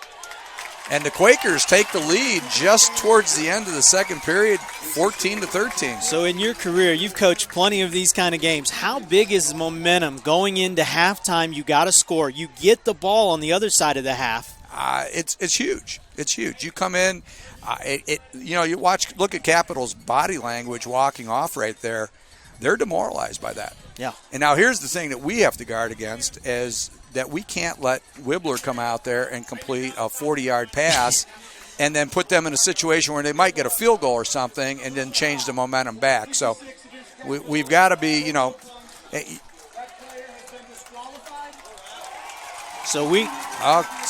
So a big play that happened while we didn't see it. No, we 15-yard penalty. Was he it said number 56? 56 from Capital was ejected for throwing a punch. So he's going to not only be gone for the rest of the game, but now the Quakers, they've been doing this squib kick. Okay, their kicker has a solid leg, but maybe not one of those big boomerang legs. You were just talking about Weeble being in good position. Now maybe you can kick it out of the back of the end zone. You got 15 extra yards on this kickoff. Absolutely. And change that field position so we don't have to maybe worry about that with 36 seconds. But you're right. And as a coach, this is going through your mind immediately. Yep. We're not done, boys. We're not done. There's still the rest of this half to play. That's where your DC's got to be, talking right now and say, listen, guys, this isn't rest time. We're not into halftime yet. You guys got to be out there. You got to play a couple more plays and get us to halftime with the lead. And Coach Philly just grabbed a bunch of guys, and my guess is that's exactly what he's talking to them about. Exactly. You got the mind of a coach. You know what he's down there saying, and my guess is that's what he was talking to him. Guys, we got to finish this half. Yep. So, and there's a number of things you could do here, too. You could hit it low and hard and make it a difficult ball to handle so they get no return on it. Or we'll kick it out the back of the end zone. And this is where that little pop-up kick that he's capable of doing, you could get him in some real bad field position, just like you're saying. He's going to have to field this inside the 5. Yeah, now if we get good coverage here, and we do, and we bring him down about the 19-yard line. And we're going to have a flag here. And that's probably illegal. Block in the back. Probably going to be a clip. And sometimes, Coach, you just wonder what these guys are thinking. The guy was going down, and he shoved him right into the tackle. The guy that made the tackles who got blocked in the back. But, you see it every Sunday in the pros. So you wonder, these guys are getting paid millions of dollars and they're doing it. So every level you see that same play. It's just human nature, I guess. Nature. Yep, human for sure. nature. So Capital comes out, and they have been penalized on the block in the back. They are back on their own 8-yard or 9-yard line now. So back-to-back big penalties here. I think they're coming out in a kneel-down Safety formation. Yeah. Okay, so they're going to – Wibbler's going to take the snap, and they're just going to get out of dodge here, and they're going to try to reorganize at halftime. They're kind of shell-shocked right now. You look at their linemen. They're just thinking, what in the world just happened here? And there's going to be two different sidelines going off. Capital is just kind of, now they're starting to jog, but just like you said, that demoralized feel on Wilmington. Now you look at their getting offense a little going, excited. Yeah. And, for the Quaker program, these kids have been here for 4 years. They're going through some emotions that they haven't had a chance to experience too much. Yeah, and this is one of those teams, though, that Wilmington has played tough over the last few years, even though they haven't been able to get a win. You wonder if that's going through their minds, too. Some of those older guys is, hey, we've been right here before with Capital. This is our chance to finally kick the door in. But knowing Coach Moore, he isn't allowing any of those thoughts to be in their mind. He's kicking that door in already now. That's going to be his message at halftime. It's one of those things when you go in at halftime, you want to be happy about it, but at the same time you want to chew on them. You don't want them to relax. And so you've got to figure out a way to keep them motivated, but at the same time you want to lift them up. And, that's part of the psychology of coaching. Yeah, and as a coach, this, you wear so many different hats. You're not just X's and O's, but that personal side of things, the psychological side of things, right. And you're always trying to make that next step, think of that next move, understand your players, who you have. As you were talking about it, Coach Philly is down there with those young defensive backs making sure, hey, guys, we're not letting anybody get behind us. I guarantee that's what he was talking about before the half. Didn't have to worry about it because of the penalty and the kick, but still coaching them up. And the good news is every time these young guys are in that situation, now they got it in the back of their mind. We understand it. We felt it. We've done it on the field. As a coach, you wish you could do all these things in practice. There's just simply not enough time for all the situations that happen in games. The one thing I think that I got from Mike Hallett when he was over at Heidelberg is Mike had a lot of confidence in the seniors. Of course, he had been there for a few years, so he developed this group of kids where when you go into the locker room in this situation, those kids can be the extension of you. Mm-hmm. And they don't want to lose in this situation. That's where Coach Moore doesn't have that advantage of having these seniors for 4 years, but I'm sure these guys feel that. But he's got some personalities on this football team that he's blessed with to have as those seniors. Luke Credit, we've seen the toughness of Luke Credit. And you talk about PJ and PJ, a guy that he's got those guys on offense, and then on defense you got a David Henry. Right. You have a CJ Thompson, guys that have been around, been through the battles, and I think he's going to lean on them. And Coach Moore, he's a guy that I think is pushing those guys all the time. So while he hasn't had that 4-year relationship, he's tried to jam all of those first 3 years into this spring and this early fall. And, when I first met the guy, Coach Moore, I was excited just from saying hello to him. Right. So my guess is he's injected some of that into these guys. And you see the way that these guys are playing. Right. You can feel it. The way that Coach Philly's defense is running to the ball. Right. Sometimes they're outmanned, but they're running to the ball. They're playing hard. That's saying a lot about this coaching staff. Coach Byrne with that run game. The run game has done really well. Got to shore up a little bit of that pass block. I call it a post pattern for him. But then he had that little fade at the end of the half that they just missed on. Just think how different this football game is right now if they hit on that fade. Because who knows if you can tackle that big 6'3", 215-pound body. Because he was at the 5-yard line. He stretches out. He may get in the end zone. He goes, and so, those shots, though, they seem like you throw downfield when you hit on them. Right. When you hit those on are the ones 4 or 5 of them a game, you go, man, they throw the ball down the field all the time. No, they're just accurate on them because they've been working that underneath, working that run game. And you hope during the, with the adjustments, I would say that the other thing that the Quakers have to worry about is Barnett because of the fact that he's been able to shake free a few times. But on the other side of the ball, I think that Capital has to account for that smash route that they've run because when we've run that, the middle receiver has been wide open several times.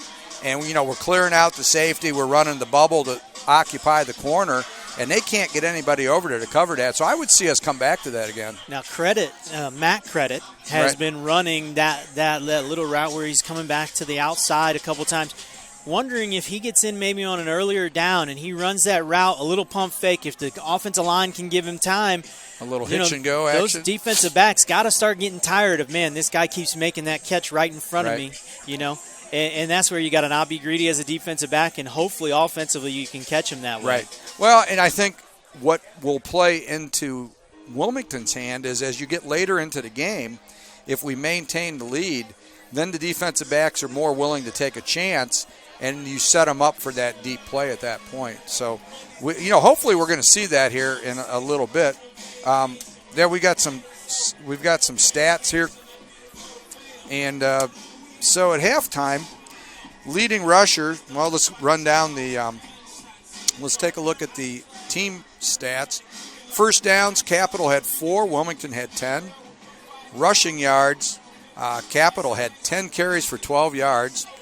Wilmington, 21 carries for 70 yards. In the passing department, Capital, 115 yards. Wilmington, 152. Attempted passes by Capital was 11. They completed 8. Not a bad percentage there. But then again, Wilmington was 11 for 16 on their passing. So very efficient passing game there.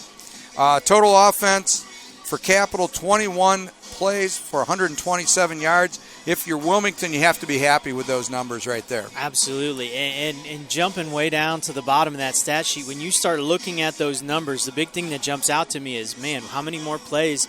Wilmington didn't get the ball first, and how many more plays are they getting an opportunity to run and go down to that almost 20 minutes of possession, time of possession to 9:21. And we had talked about that, a couple of those drives where they just weren't explosive drives, but they were just bleeding the clock during the whole time, and they put themselves in a great situation. And a couple of those big key third and fourth down. They've had a couple fourth down conversions as well. Right. So third down conversions, what Coach just talked about, 3 of 5 for Capital, which is good, but we were 5 of 9. So you got to be happy. If you're at 50% on third down conversions, you're going to keep a lot of drives alive. And then, individually, Luke Credit, 11 carries for 51 yards. And he has earned every single one of those 51. He has, and he's going to have a lot of bruises to show for it. And then Corey Heater, 6 carries for 17 yards, a net of 13 yards. So, wow. I mean, that's just not impressive rushing totals by Capital. No, and a couple years ago, Capital, before they got the new coach, was a running team, right. and now they're a passing team. But if you look at Capital, their passes are almost like runs because they're just getting the ball out quickly, giving them a couple quick opportunities. Sure. But again, that time of possession really stops Capital from having a lot more stats, having those opportunities. And it keeps Wibbler from getting into any kind of flow. And with a rhythm quarterback, you just don't want to give him enough throws where he starts to get hot. So mission accomplished so far on that one. Absolutely. Receiving-wise, of course, we went over to passing yardage. Thomas Wibbler has 115 yards on 8 of 11. He has a touchdown in the air. Luke Credit, 11 of 16 for 152, 2 touchdowns. So, right now Luke's winning that battle there. And the interesting thing, he's been sacked once but been hurried on almost all of them. Yes. If we had a stat for hurry here from them, my guess is it's going to be on every single pass attempt. Well, Wibbler hasn't really been hurried that much, and in the couple times that he has, those have been the incompletions. Right. And he had a big drop. I shouldn't say he. A young man had a big drop for him where he was accurate, so he's hitting really on all of his passes right now. Right. Like you said, you got to try to get him off balance. I got to imagine that's going to be one of the adjustments the coaches are making as well. A couple times when he did have time where they hurt us is he had some nice passes down the middle of the field. Mm-hmm. The one that got dropped down here. So, again, they may look at that and say, can we come back and hurt them in the middle? And you talked about the who is it, Lane, I believe, at the safety. He's not a real tall guy, so they may look for a mismatch on that. And Wilson has been going out to that. He's listed at that safety position, but he's been going and matching up with Bennett anywhere that he's gone. So that's kind of been their matchup. Right. My guess is Coach Filipovich says, this is my feisty guy. I don't care if you're giving up size. He's going to make the play. They're there every day in practice with him, so they know a whole lot more than we do. Yeah. But you got to imagine Capital's got to be chomping at the bit. Bennett's got to be chomping at the bit going, come on, guys, give me that ball. Give me the matchup. Yeah, let my size take over. Yeah, and you talked about it during the game. is how he used his body on that one catch down at the goal line. It's like in basketball, he's blocking out. He had great body position, and if he can do that against small corners and safeties, he's going to have a. And we've seen Wibbler been able to be pretty accurate. So if he's able to do that, they give him time. He's going to be able to complete a lot of passes to him. My guess is we'll see something different. A lot of times coaches like to save something if they can, as long as they can. Obviously, if it's not hurting them. We've got away with some things here in the first half. My guess is there'll be some tweaks and adjustments and give them some different looks coming out of the half. They're expecting to come out and face one thing and probably going to see it different. Yeah, Coach Filipovich they've probably schemed up a couple blitzes so that if Wibbler starts to get heated up, they can try to get a little pressure on him. Yeah. Looking at the receiving for Capital, David Barnett, 4 catches for 57 yards. We just talked about him. Dartavius, I believe. Dartavius Stanford, 3 catches for 51 yards and a touchdown. And Nick Isk, 1 catch for 5 yards. And then receiving for Wilmington, Matt Credit, 3 catches for 22 yards, but you can't measure those 22 yards in importance. No, you cannot, because each one of those 22 yards was needed. Were all 3 of those on third down? I know for sure 2 of them were, or third or fourth down, I should say. Yeah, 2 first downs for sure. And then Deshaun Maddox, of course, he had the big catch at the goal line, has 2 for 63. A.J. Hightower with the touchdown, 2 for 31. And Tim Murphy, who had the great catch where he came back and got it up off the turf, 2 for 9 and a touchdown. So, nice job by the receiving corps there for the Quakers. And P.J. Meyer isn't even mentioned there. Capital's rolling some coverage to P.J., helping some of these other guys. You're going to see that. It's one of those hard things as a receiver. I was a quarterback in high school, and I always used to have the receivers tell me I'm open even when they weren't. And you start seeing the coverage roll to some of those guys. You got to throw it to your other guys. Well, when I went to college, I always used to tell them I was open as well. No coverage ever got rolled to me, but I got open a lot of times because coverage was rolled to those other guys. Sure. Well, and that's going to be, P.J. Meyer, he's not going to have as many opportunities because he's going to have 2 guys around him at all times. Right. Well, and what we used to do of course, a lot has to do with the talent of the players. And in my more talented teams, when we would have maybe the luxury of having 4 kids that were really decent receivers, we game planned it that from week to week we came out with the philosophy that if I'm the coach on the other side, we're going to try to take this kid away. So we worked the other 3 kids into a scheme, and I think we're seeing the same thing happening here, is that they're working the other kids into it, and then next week, they'll have to worry about another set of problems. So a nice job with Coach Moore's offensive game plan. Okay, so it'll be interesting. We talked about some of the adjustments that Coach Filipovich defensively is going to make versus Capital, what Capital's maybe going to do differently. What do you think some of those adjustments Coach Moore is going to see defensively against him? Because really Wilmington's offense, we only have 14 and 13 on the board, but it's been an offensive show so far. Yeah. And they've gone up and down. Both teams have really gone up and down the field. Wilmington's defense got 2 huge stands. Capital's defense, give them credit for the 1 stand there, in the goal line. Actually, 2 goal line stands. Yeah. But what are we going to see different, do you think, from Capital's defense maybe to stop what Wilmington's doing? Well, what I think will happen is they're going to probably have to do something on the outsides to spy credit and try to keep him from being able to get out of the pocket, because where he's done the most damage is when he's done his little play action fake and boot out, or if he rolls out. So I think you're going to have to get somebody into his face and try to contain him in the middle of the field. I think that's where the problems are for Luke, because if he does have to run, then he's got to come into traffic on that. You're talking about that adjustment.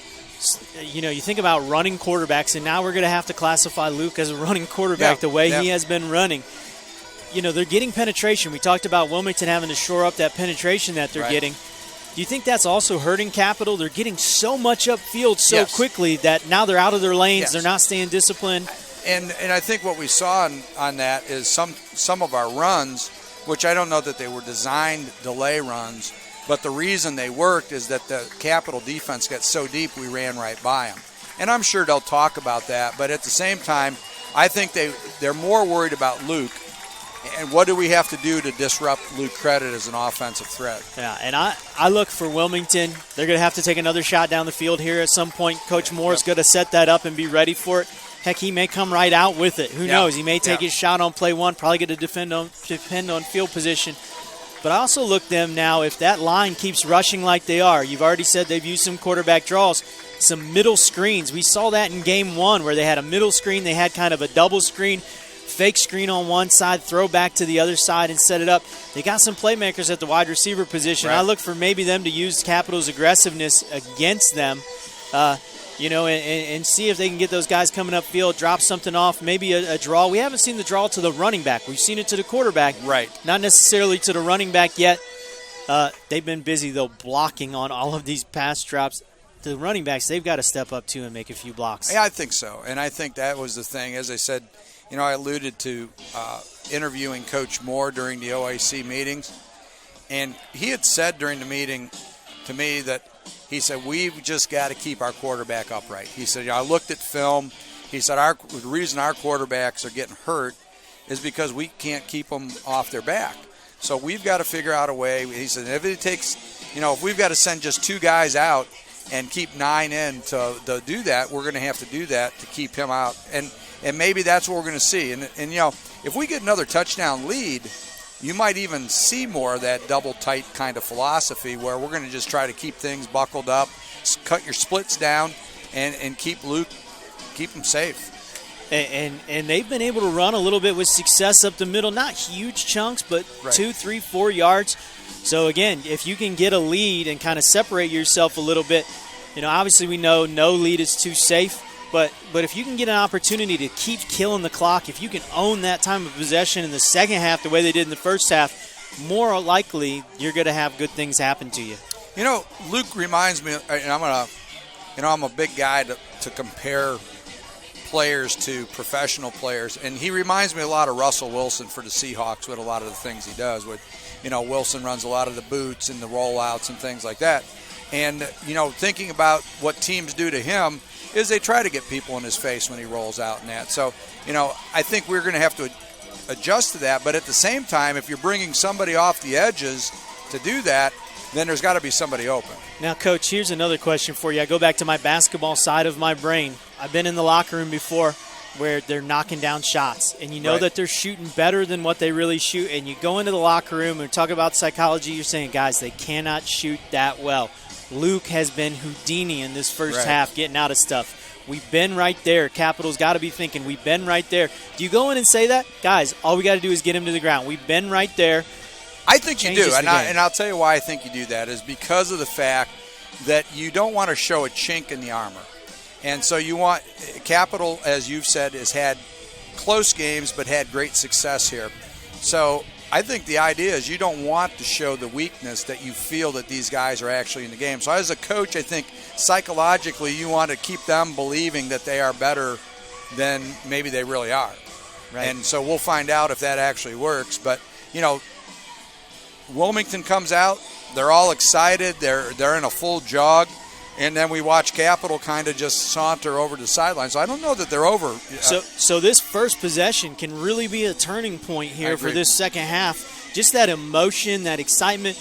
But can you play with emotion and still execute? That's going to be the key for Wilmington. And can Capital get a stop here and maybe change a little bit of that momentum? It's really still only a 1-point game, even though it feels like Wilmington has controlled this game. I think, we looked at that time of possession, which was 20 minutes for Wilmington and 9 minutes for Capital. I think the thing that would be a huge problem here is if Wilmington goes on say a 7-minute drive right off the bat and scores, then that's going to be just a terrible message for the Capital coaches is that we're in the wrong kind of game for us today. And then do they try to speed things up, go out of their element? That's one of those things that's hard as a coach. And maybe keep your guys in over. the element. Yeah, doing their things. It's only an 8-point game, whatever it may be at that point. Right. So we will see what happens, but Capital readies to kick off, start the third quarter here. And there is the kick. Middleton's kick goes down to, is it Eric Flynn, I believe? Eric Flynn, and he's got an opening. Flynn's out to the 25. He keeps his feet, works up to the 29-yard line. Nice effort by Flynn. You know, we've talked about guys that are battling. Eric Flynn, when he runs, he's not the biggest guy. He wasn't giving up right there. It was going to take 3 or 4 guys. He spun out of something. I thought he might break it, but there was a couple guys right there. Good job by Capitals guys rallying to the ball. Yeah, you know, every time he runs the ball, he doesn't go down on that first hit. He's rolling off, looking to get an extra yard. And we talked about him sticking the foot in the ground and getting north and south as quick as he can. And on kickoff returns, that's, you know, vitally important. So Luke comes out, 2 receivers to the left, 1 to the right. He's got the back offset to his right side. And he gives the ball to Flynn, and Flynn is able to get the ball up to the 30-yard line, pick up a 2. So we'll be looking at 2nd and 8. And so right there, they're going right up the middle, seeing kind of what Capital adjustment's going to be. Right. I think that's what that play call was a lot about. Yep. How are they adjusting to us? That should be open if they've made some adjustments. It's not. Let's see what they do here on 2nd down. Right. So Luke's got running back to his left. Motion. And then that's Flynn again with 5-yard gain this time. And we're looking at 3rd and 2. So it's going to be a nice, we're 3rd and long 2. So it's going to be a nice situation as Flynn picks up about 5 yards on that. And they did a really good job pulling that guard, leading out there, had a couple guys going. And credit going the other way, you know, Capital's worried about him. Yes. That's going to freeze those linebackers for just a second, enables you to get up the field. Again, Flynn did a good job putting the foot in the ground and going. No doubt. Trips to the left, short receiver to the right, and Credit gets a little zone read, but it doesn't go anywhere this time. And he's dragged down the 36-yard line for no gain. 4th and 3, so we'll be seeing a punt. Now, Luke is the punter too, correct? Luke is the punter here, or has the capability to be the punter. So you can look for an offensive formation, maybe him dropping back and kicking it. You know, this doesn't necessarily mean they're going for it because he's on the field, but Coach Moore looks like he's rolling the dice here early on, 17 on the play clock. And he may try to draw him off sides too and see if they can get him to jump. He's going to drop back a little bit now. And there's the kick. The one-step kick and a nice kick. No one back to cover it. And the ball rolls down to the 15, down to the 14-yard line. So it's a 12. Well. So we're going to have a celebration penalty after the play on number 71. Dead ball. Personal foul, 71 against a kicking team for a head slap. Dead ball, unsportsmanlike conduct, 71 against kicking team. Both penalties will be enforced. So number 71, Sterling Clark. Wow, I mean, with 2 penalties that are going to be huge. Coach, can you enforce both of these because they're both dead ball? Or I guess the head slap might have happened during the play. Right. So you can enforce that. Right. And then the post-play penalty, is that why you can enforce both of these? I think so. I think if there were dead ball fouls, I think you can have as many as whatever they call on this. But so are we re-kicking it here, or is the offense coming out? Okay, the offense is coming out. Okay. Yeah, because it being dead ball, there's a change of possession on that. Although the head slap, well, I guess it depends on when the head slap occurred. So we go from possession at the 15-yard line all the way out to the 45-yard line. That's a huge, huge penalty here on Wilmington. Can you handle success? Lou Holtz always talks about that. Wilmington didn't handle success very well there. No. Pistol formation for the Crusaders, 2 receivers to the right. And they try to give it the heater, and again, David Henry sometimes can be a man that's just possessed and unblocked. He is just having his way with their left guard right now. He engaged, threw him out of the way, and made the tackle. And a tackle for a loss, Coach. So it's 2nd and 12 now. And then that's big. We talk about big plays, and we talked about that one particular defensive set where Wilmington had a couple tackles for losses, and we see this again. Wibbler back in the shotgun. False start. And they've got a false start, so they're just pouring kerosene on their own fire here. So the good news for Wilmington is that there was a false start, because right there we saw wide open in the flats a running back he was ready to go. Yeah, Heater was on a flat route, and if they'd have got it to him, he'd have been running for a while. But another 5 yards, so you've got a 2-yard tackle for loss, and then you add a 5-yard motion penalty, and so now you're looking at 2nd and 17 from their own 38, and they're going the wrong direction. And if you're Wilmington, though, right here, you got to play fundamental, sound defense, because right here you got them backed up, like you said. You just got to play sound here. Trying to make a big play, you can let them make a big play. Just keep them in this bad down and distance. Exactly. 2-by-2 set for the Crusaders. Back to the left. Heater goes to the flat again. A little comeback route. That's going to be offensive pass interference. I think that big, strong wide receiver, well, it wasn't Bennett. It was actually maybe their Dartavius Stanford. Yeah, and he ran off the defender and pushed off, and they ran that little undercut route. You know, you've probably coached that route before. You've got to be smart about it. You got to make incidental, accidental contact. Yeah, you can't make it look like hey, I'm going to push off this guy, and he did.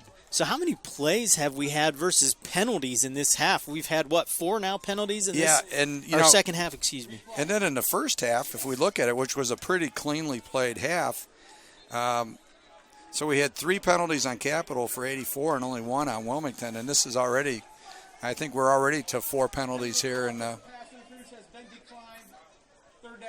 Okay, so interestingly enough, Wilmington declines that. Instead of giving them an extra down and taking them back, they're going to allow it to be 3rd and 10 from the 45-yard line. So Coach Moore trusting his defense again. And I think that's a respect factor for Wibbler, too, is you don't want to give this kid 2 downs to pick that up, opposed to, okay, we're going to give him a 3rd and 10 here, and you're going to make the play or else we're getting the ball back. And making Capital do something that they don't do very well, get that 10 yards. You got to tackle sound, though, here if you're going to get a stop. Exactly. 3 receivers to the left. Wibbler drops, pressures on him, and he's able to dump it off. And Corey Heater.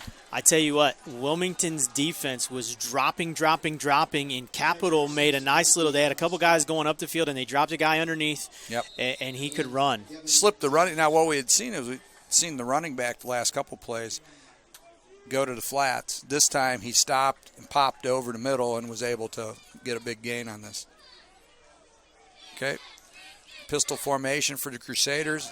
They give it off to Heater. Oh, and Heater trips himself up and falls down to about the 29-yard line. 5-yard gain. One of those changes it looks like Wilmington's made. Now, they mixed it up a lot in the first half, but we saw a little bit more man. It looks like we've seen a lot of zone defense so far here in the backfield. That, again, was zone. Mm-hmm. You can really tell by Wilmington's alignment a lot of time what they're in. Right. Playing a little bit softer. Okay. Motion to the left. Pistol formation. And give the Heater, and Heater's got the corner, but nice play by CJ. And there's one of the best tacklers in the OAC, CJ Thompson. He's been doing it here for a couple years. He did a great job. It looked like he had something. I think both you and I thought he was going to get the corner, and CJ closed it down. That's what you got to expect your linebacker to do. The other guys hold him up, and he's able to close it. Yeah, he scraped to the football right then, and, that's the thing. Don't let them get at their shoulders north and south, because then they're hard to bring down. But and I'm thinking Capital's probably in 4-down territory here with a big 3rd and 5, 3rd and 6. 3rd and 6 from the 30-yard line. Pistol formation, 2 receivers to the right, 1 to the left. Wibbler gets the ball, and he goes deep to number 3, but it overthrows. I believe that's Nick Waters for the Crusaders, and Wibbler overthrows him. So we've got 4th and 6, and we'll see, Coach. And he got him right in between that safety and corner. It was going to take a perfect pass.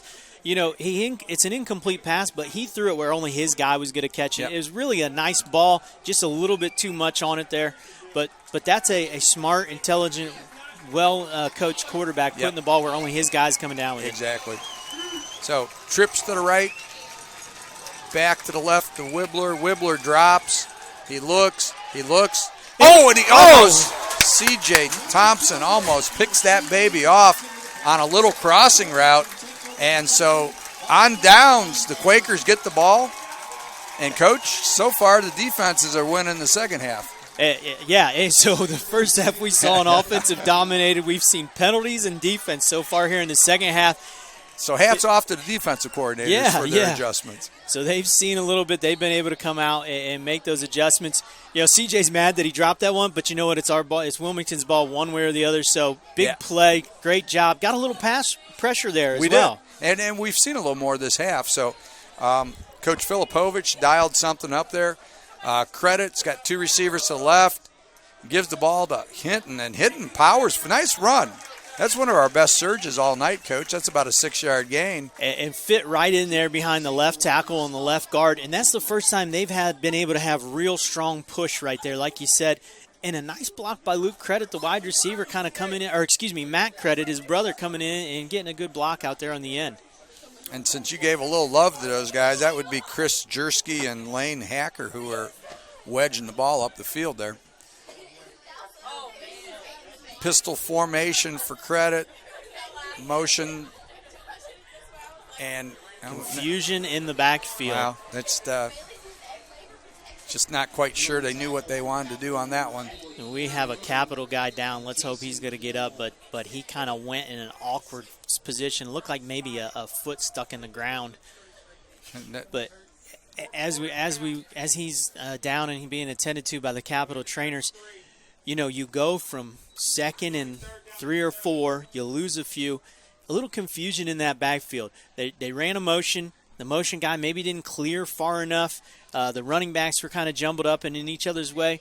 So often those fundamentals of footwork, when you get into the game, they go away. It would have jet sweep, which was something that later in my career we ran a lot of jet sweep, and we call it the mesh point. And getting that mesh point between the tailback and the quarterback and your sweeper is crucial, because otherwise you got people running into each other and the ball ends up on the ground, or you get confusion like that. So if you're Coach Moore, the biggest thing is you're happy that you didn't lose the football there, exactly. I guess, right? When you have that confusion. Exactly. That's Kane Murray being helped off the Capital sideline. It looked like hopefully he's okay and able to return to this football game. Big play here, another big third down. And we have the third down man at the far side, Luke Credit, all singled out. And so Luke looks Matt Credit up there and a single receiver, trips to the right, and Luke Credit gets the ball. He drops and he looks, and who does? Oh! And number 5, the defensive back for Capital, he knew the same thing, and he drove on that. McLeod? Saunders. They have 2 5s. Okay. Yeah, that. Yeah. So Saunders did a great job, and there at the route. Now he broke on it, drove on that back foot, but right now you got a little pass protection. What are we going back to now? Let's go back to that play, go deep, and now he's going to be biting hard. And we talked about adjustments. We talked about them, looking for that play, and if they miss there, it could go for a long way. There's good Credit. Job of fielding that. Credit gets the ball.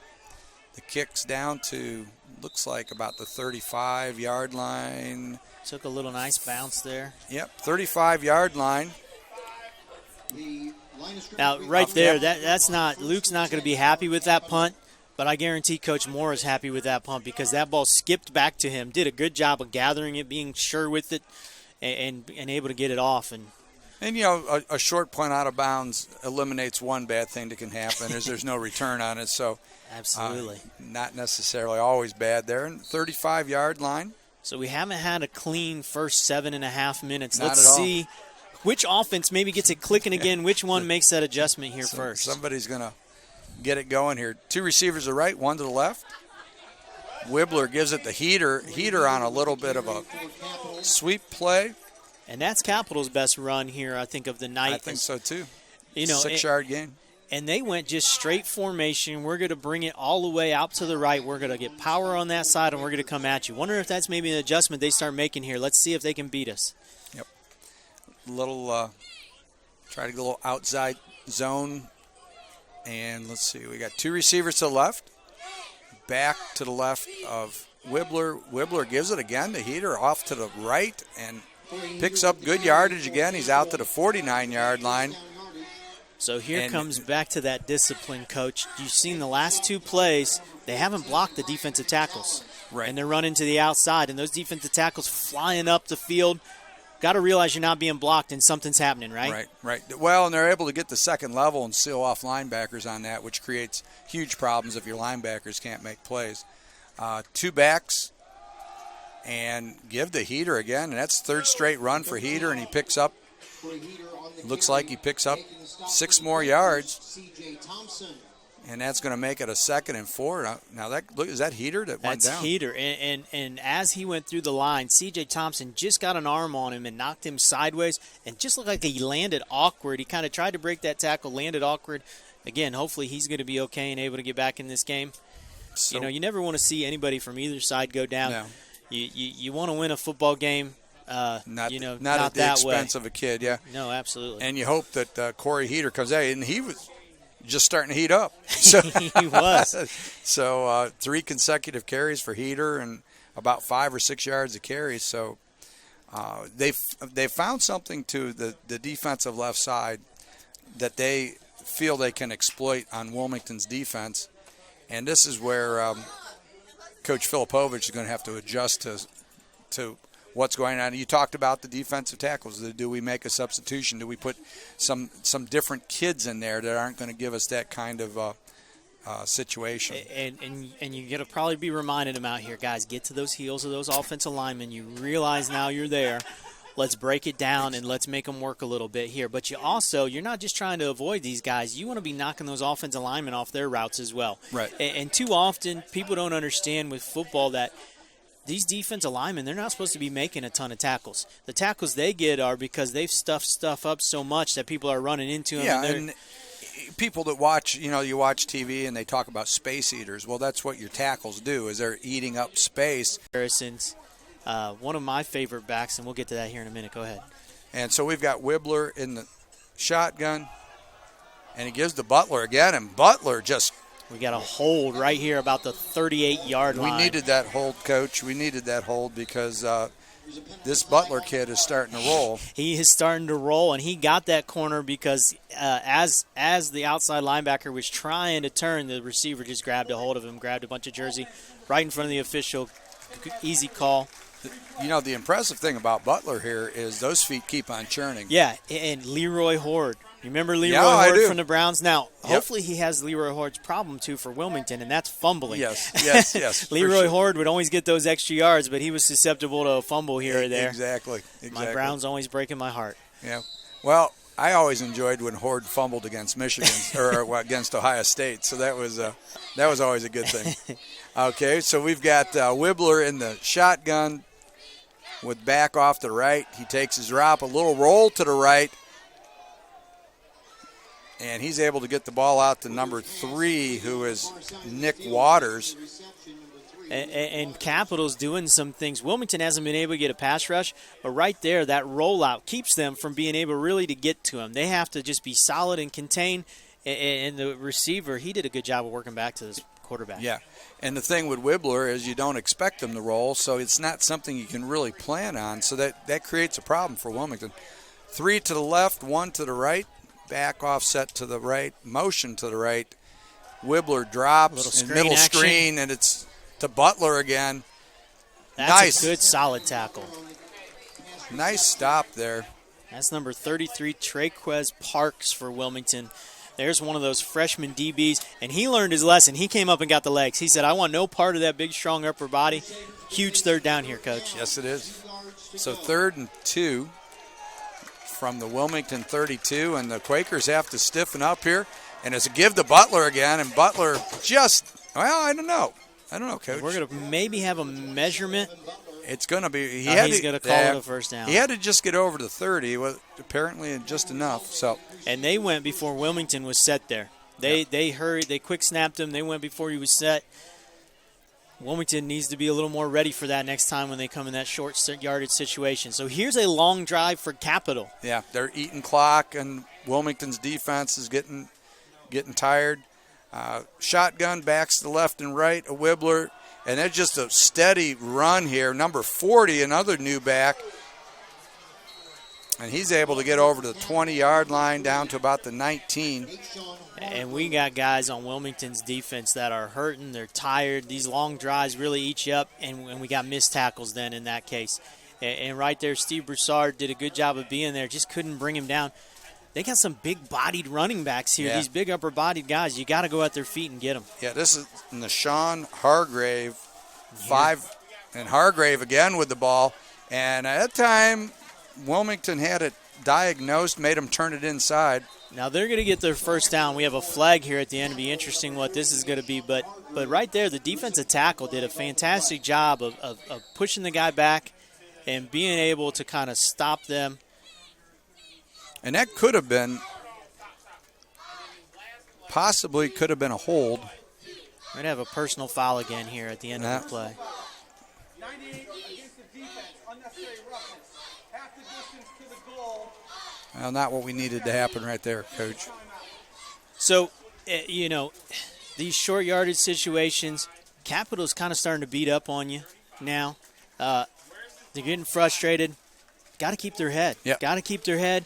Composure. But they got to make these tackles. They've had opportunities for short gains, for stops in the backfield, and they haven't made those plays. Well, the two young backs, Hargrove and Butler, we've tried to tackle around the shoulders, and those kids just keep their legs driving. They're ripping right through those tackles. So, as you said, Parks came up, took out the legs, and they're going to have to put, that sometimes, it's going to hurt when you do that, but you got to get down there and you got to get into the legs and take the feet away. So we have a 1st and 10 just inside, first and goal just inside the 10.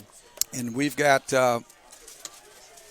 Wibbler has Crusaders out in a pistol, and they motion to the left, and they give it to Hargrove again, but this time not so fast. Mr. Hargrove doesn't go very far, and he picks up maybe a yard, if that. Now, you're talking about that jet sweep right there. I don't know if you noticed. Nobody from Wilmington went with the jet. And so the question has to be there, is that a scouting adjustment that they don't really feel threatened by it, or they're not sure how to handle it and at has this point? Capital's coaching staff seen that, and are they going to use that thing? Exactly. So we've got the pistol again. One to the left. We got a short motion to the right. And now a little pass to the flats to number 2. And really, Capital's just making Wilmington be fundamental. Right. They're hitting these little passes. They're just saying, we don't believe you can tackle us consistently down the football field. And so far with this drive, they've been correct. Right. So we will see what happens here as we've got 3rd and 4. We're in another one of those big third down situations, and we have a brand-new formation. I can see Wilmington possibly burning a timeout. They have 4 guys to Wilmington's 3 down here at the bottom of the Wibblers, and of course, well, I don't know about that one. They're going to get a hold, so it's going to be before the pass interference, but that's going to be an automatic first down anyway. Yeah. And that's where they said, hey, we got our big wide receiver. We're going to go out and let him go. But Wilmington has a big defensive back, Jay Higgins over there. He's got size as well. And now they are calling it pass interference. And so they come out with a diamond to the left where they put 4 receivers. You get the ISO to the right. And, a lot of times you see that's window dressing when they put 4 receivers to the one side. But so 1st and goal at the 2. 2:03, Coach, to go in the third quarter. This quarter has flown by, and we haven't had the ball very much. Wibbler in the pistol. He's got motion. Little fake on the jet sweep, but no, this time Hargrove dropped for a 2-yard loss back to the 4-yard line. So we're going to have 2nd and goal from the 4. And there is Ryan Prince getting up the field. And you know what he did, Coach? He threw on the brakes. I got past him. I'm throwing on the brakes, and now I'm going and making a solid Try tackle. to run by me now. Yeah. And so we didn't make the job easy for him that time. So Ryan Prince, one of those upper-class defensive linemen saying, okay, I'm not just going to let you go past me. I'm going to make a play here. I think we have to keep our eyes on number 19 up there, Dartavius Stanford, because he's the little guy that slipped to the back of the end zone And we last have time. no coverage down here on the bottom side. 15 is going to be Wibbler. wide open. Oh, and he goes down! Brian Prince, back-to-back plays. What a great job coming off the end. Little hand fight didn't allow the guy to get him. But Coach, if he doesn't make that tackle, they have Bennett wide open, Yes, blown coverage there. And Wibbler saw it. He was just, he was salivating, and all of a sudden Prince took him down. So big play by Prince, and we're looking at 3rd and 10. And, Coach, that was a huge play because really if he just rises up and throws that ball to him, there's 3 guys versus 1 on that side of the field. So we've got the oop-de-loop to the right again, single receiver down the left. You got to watch out for the post pattern on that. No, they're going to go to fade. Their big, tall wide receiver, fighting through, and he ripped it out of the bottom of the pile. Yeah. What a job. And we talked about that earlier in the game. It was Capital ripping a ball out. Right there, he fought through the ground to rip that ball out. Really, really nice play. Who was that, number 21 for the Quakers? Yeah. And I think that's one of those young defensive backs. 21. Keel, freshman defensive Olin back. Keel, yeah. Talk about competing. That's exactly what the young man did right there. And they're forced to have to kick the field goal here because they're down by 1, so we'll see how this works out. Middleton is up for the kick. And he puts it through. So 16-14. And, Coach, I'm not sure what the time was on that drive, but that had to be close to 8 minutes that they possessed the ball there. Yeah, I think it was right around that 9-minute mark when they got it. So, yeah, pretty close to an 8+ minute drive. And if you look at Wilmington walking off, these guys are exhausted. So the offense really needs to do a couple things. Number one, possess the ball a little bit. Right. And number 2, get that momentum back. That momentum seems to be wearing a Capital jersey right now. Yep. Wilmington needs to kind of rip that momentum back. And you got a lot of guys starting to get hurt. But when you spend a lot of time on the football field, that fatigue is the enemy. That's when the injuries get to you, yeah. And I think the adjustment here is going to have to be is how are we going to contain that running attack next time? Because if they're able to get another 8-minute drive here, it's going to be rough for us to win this game. And the mistake Capital made, that young running back got a little excited going sideways there on first down, and that kind of set him back. And then, the big pass rush by Ryan Prince, 2 big plays in a row. 2 big plays in a row there by Ryan Prince to really keep Wilmington in an even closer striking distance. But you're right, where Capital was just gashing them right at them, going right at them. And they had no answer for it. And, of course, as you say, Ryan Prince with that sack was, that was, really ultimately still could be a game changer. We'll see how this works out. But and what a play by Keel to battle through that ball. He's 5'9", going against a 6'3", 215-pound receiver, one of the best in the OAC, and he does a great job of fighting all the way through the ground. Sure. And I believe that's Eric Flynn again. And Flynn's up in the chute there, and he's able to get it out to about the 27-yard line. So, Luke Credit and the Quakers have to answer here, Coach. And they haven't been on fire here in the second half. They haven't looked good in their 2 possessions. Capital kind of seems to have a little bit of their number. They did move the ball a little bit, but they need to get a first down, kind of get things going here. And, again, that possessing the football for a few minutes here, give their defense a chance to rest, whether or not they get a score, flipping the field position, possessing the ball, and keeping themselves in this game. And maybe it opens things up for them a little bit. I mean, in one sense, is now they're going to have to open up the playbook again. Pistol formation. Murphy motions back into a short slot. Luke looks. He's got a man. And he's got pass interference. All right.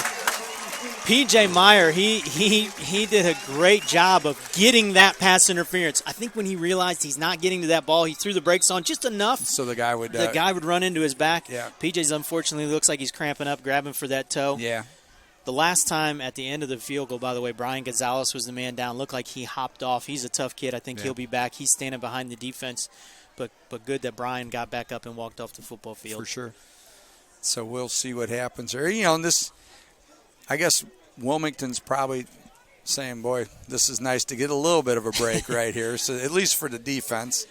And the big play for the offense on the pass interference. So with 14.6 seconds to go in this period, The other thing is Credit got some nice pass protection right there. He did. I believe it was the guard we talked about a couple times, the freshman Jaworski, number Jaworski, 63. yep. He did a good job of pulling out there and getting that key block and really staying on where Luke could hold it that split second longer and make a nice long pass. Yeah, I've been impressed with Jaworski. I think he's a nice young lineman. You love to have freshmen or like that because there's a building block for the line. Absolutely. They've Sterling Clark, Saul Boysall on the right side. Those guys have been guys that since their freshman year have been starting, and now they're getting those reps as upperclassmen. Gives them a solid base to build off. Right. Of. So Luke Credit in the shotgun with backs to his left and right. Motion right with, and then Luke takes off. A little improvisation, and I believe he got a first down, Coach. And he's up to the Crusaders' 48-yard line, and it is a first down. And they had that little RPO. That time, Flynn did a great job of stepping up and stopping that guy, but there was just nobody open, and he had to go. That's going to take us to the fourth quarter.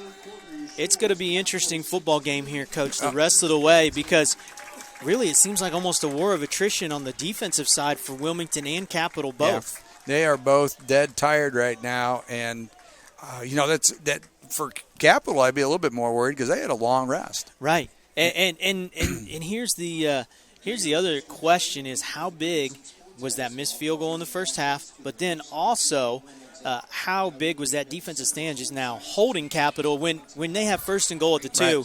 Right. And the way they had run the ball the whole possession, you're thinking this is a touchdown, right? Yeah, and that's the thing is that will change even you trade field goals, we still end up winning 17-16. Right. So I mean that was a huge stop there. Now a touchdown, that's a different animal because those are a little bit harder to come by. So and if Wilmington goes on to win this game, especially if it goes on to be a 1-point game, you got to look at Ryan Prince as maybe making a couple of the plays of the game because his stop on first down to move him back to the 5, and then on second down to get the sack when they had a white man wide open. Yeah. And Bennett, he's not dropping the ball. Right. So we've got Luke Credit with a new set of downs. He's got backs to his right and left, 2 receivers down to the left. Thank you. And Credit gives the ball to Hinton. And Hinton, nice run by Hinton. He just kept on churning the legs. Picks up about an 11, it looks like 10-yard gain, another first down for the Quakers. Made a man miss in the hole and then did a good job of avoiding a tackle. I think he might be the man, though, down on the opposite sideline. Well, let's hope not because Hinton's had a couple nice runs here. He keeps the legs going, and, that's the key to a good running back is that their feet don't stop. I mean, you look in the NFL, you see the guys, even when they're on their back, you still see their feet moving. So, I mean, that's always a sign of a great back. And we've talked about a little bit of rest for that defense. We've had some interesting ways to get some rest here. We've had a stoppage after every single play for the last 5 plays. The touchdown, and then after the first play we had an injury, and then we had, the quarter, and now another one. Fortunately, Hinton hopped up and ran off the field, so that's a good sign. And it looked like he was signaling needed water, so it could be cramps too. And in a humid day like this in late September, when you don't expect this kind of weather, it can just pop up on you. Absolutely. So Luke is in the shotgun, Flynn to his right, 2 receivers to his left. Little play action boot. He's able to get outside of a rush, and nearly. Well, not necessarily intercepted, but they were sitting on that. They were ready for all of that action on the right side, and Luke did a really good job of giving the guy the little shoulder fake. You see Aaron Rodgers and Tom Brady. Rodgers moves a lot better, a lot more like Credit. Tom Brady does a great job of just shrugging those shoulders and letting a guy go past and throwing the ball. Makes himself thin. Luke did a good job there when a guy was rushing off the end. Sure did. So 1 receiver to the right, 2 to the left. The running back off to the left to Credit. Motion left by the other Credit. And they give the ball to Flynn on a sweep. Got a hold. Oh, no. Got a hold on the corner, and we have now also a cramp with our starting right tackle with Clark. Flynn did get the corner and got up the sideline very quickly, but I'm afraid that one's going to come back. And just been a kind of a sloppy second half all the way around for both teams. And again, you wonder how much the heat and humidity just starts to wear them down here. Holding. 85. Offense. 10-yard penalty. So that would be that Tim holding on, Tim Ryan. Murphy. Tim Murphy, excuse me, yeah. This is going to be now second and about what? Looks 21? Yeah, it looks like 21. See, 23, 8. Yeah, it's going to be about 21. 19 according to the clock. So second and 19. Now here's the thing you're going to be in 4-down territory if you can pick up some of this. So, and you don't want to necessarily think I've got to go deep and pick this all up. Two small chunk play types. Yes, exactly. He's got a man though deep. He's got. Oh! It's now on Sunday, that's Meyer. pass interference because Yes. he never turned around and looked back. But that's a nice defensive play there. P.J. Meyer went up and tried to get that ball, but Credit needed to get it just a little bit further. And then it had that potential to be 6 points on that one. So again, here on third down, though, if you got some guys going deep and you can maybe run off the defensive backs, you can throw something underneath and make it a little bit more manageable, like you said. Right. And that's where you have to get Luke some time, is if you can clear out with the receivers to the left and you get some kind of drag route or post route underneath that, and we'll see what they come up with here. Credit drops. He looks. Oh, he spins out. Spins away again. Rolls to his right. Still looking. He's got a man. And he. What a catch. It's probably Matt Credit. It's number 9, the freshman Jackson, Amir Jackson. And this kid is going to be a playmaker. I saw it in game 1. Right there. He hasn't had a lot of opportunities tonight. He's going deep. Credit's motioning him back, wanting him back. He's getting that young freshman to do what he wants him to do. Comes back to the ball and makes the play. Nice. The offensive line, though, starting to learn how to block for Luke Credit. Yes. They're starting to understand that we just got to stay alive right here all the time. Got to build a fence for him. So Credit gives the ball off to Flynn, and Flynn powers the ball up to about the 16-yard line. And that was near another first down. And there was a near fumble right there, right as he got hit, right on that exchange. That ball slipped up a little bit. Man, he threw that second arm on there. Good job of holding on to that ball. This, Coach, this got to be demoralizing for Capital right now because they really had the opportunity to put the nail in the coffin there. 3rd and 19. When you give that up, that can be, you got to go after him right here. Yep. So 3 to the left, Credit in the shotgun, back to the right. And it's Flynn again, and Flynn just powers his way down to about the 11 or 12-yard line, and it's a first down for the Quakers. And there's some tired Crusaders out there. And he refuses to go down with the first hit. Yeah. I would love to see how many broken tackles, yards after contact Flynn is getting. Again, he's not a huge guy, but he's got a huge heart, it looks like. Yeah, he does. Yeah, he does. So we've got twins to the right, single receiver down to the left. Flynn offset to the left of Credit. Credit looks it over, gets the ball. He looks. He's going to go to the corner in the end zone. Oh, just slightly overthrown. Tried to lobby for a pass interference on that, but. And Credit just needed to get that ball up and down, as they say, drop it in the basket. Yeah. It's tight quarters there to throw that little fade. That's a great down, though, to have a shot down because really, again, you've got 4 downs here because you can pick up a first down. You're at the 13 right now, I believe, the 12 or 13. Right. You can still pick up a first down. Well, and you have enough room to run that kind of play, and it also opens up the crossing routes that way if they have to think to the fade. 3 receivers to the right, and they give it to, and I think that was that Flynn again? That was, yes. Or was that, so Flynn is able to run it to the left for a short gain, maybe 2 yards. So interestingly, Coach, they've run that play a few times. They got Bubble on the front side, and Capital hasn't taken a bunch of guys that way. No. It looks like they're sitting in a zone there. No. Be interesting to see if we throw that here at some point. And I think back in the first quarter we did throw the bubble where Luke faked it inside and he hit the bubble. So you might be exactly right. They may be setting that up. And it's Amir Jackson would be the recipient here, and we know he's a pretty explosive player. that kick returning There's ability. Luke, and just as you said, that's holding. Touchdown anyway. We'll take TJ Meyer, he says, hey, the old wrestler, I'm not getting held. I'm not getting taken down. Definite holding. That's what the flag is going to be because they ran that little stutter route. Looked like they set up bubble. Right. And we're thinking red back out. There's a little hole here between the 50 and the 30 there at the 40. Can Wilmington drop it in that hole, or are they going to punch it? And Capital has now number 17 kind of in the middle back there. Right. Maybe not allowing them to punch it right down the middle. But if you get a low line drive squib and it hits about the 40 or 35-yard line, the time involved for them to bend over and field that ball cleanly, you just don't know how the ball is going to go. And that gives your cover people time to get down underneath it. So let's see what happens here. And again, that little dropping it in. Yeah, we used to call that the jet kick. And, so I don't know. Alan, maybe they picked up a couple yards on that, but it didn't really change things dramatically. It didn't change it a whole lot, and really the big thing was there was a kind of questionable, could have been a big penalty right there at the end after the whistle or right at the whistle. Big late hit. Coach Moore was right there wanting that call. Yep. Of course, that changes field position, so he's wanting to get that call. Yeah, he wants to get that 15 yards. So 11:18 to go. 1st and 10 for the Crusaders, just outside Quaker territory. And we're going to see if Thomas Wibbler can get the Crusaders going because it's been kind of a lackluster half for them other than that one long drive. A late substitution here for the Quakers as well. So 2 receivers to the left, 1 to the right. Wibbler drops and throws the ball behind Stanford.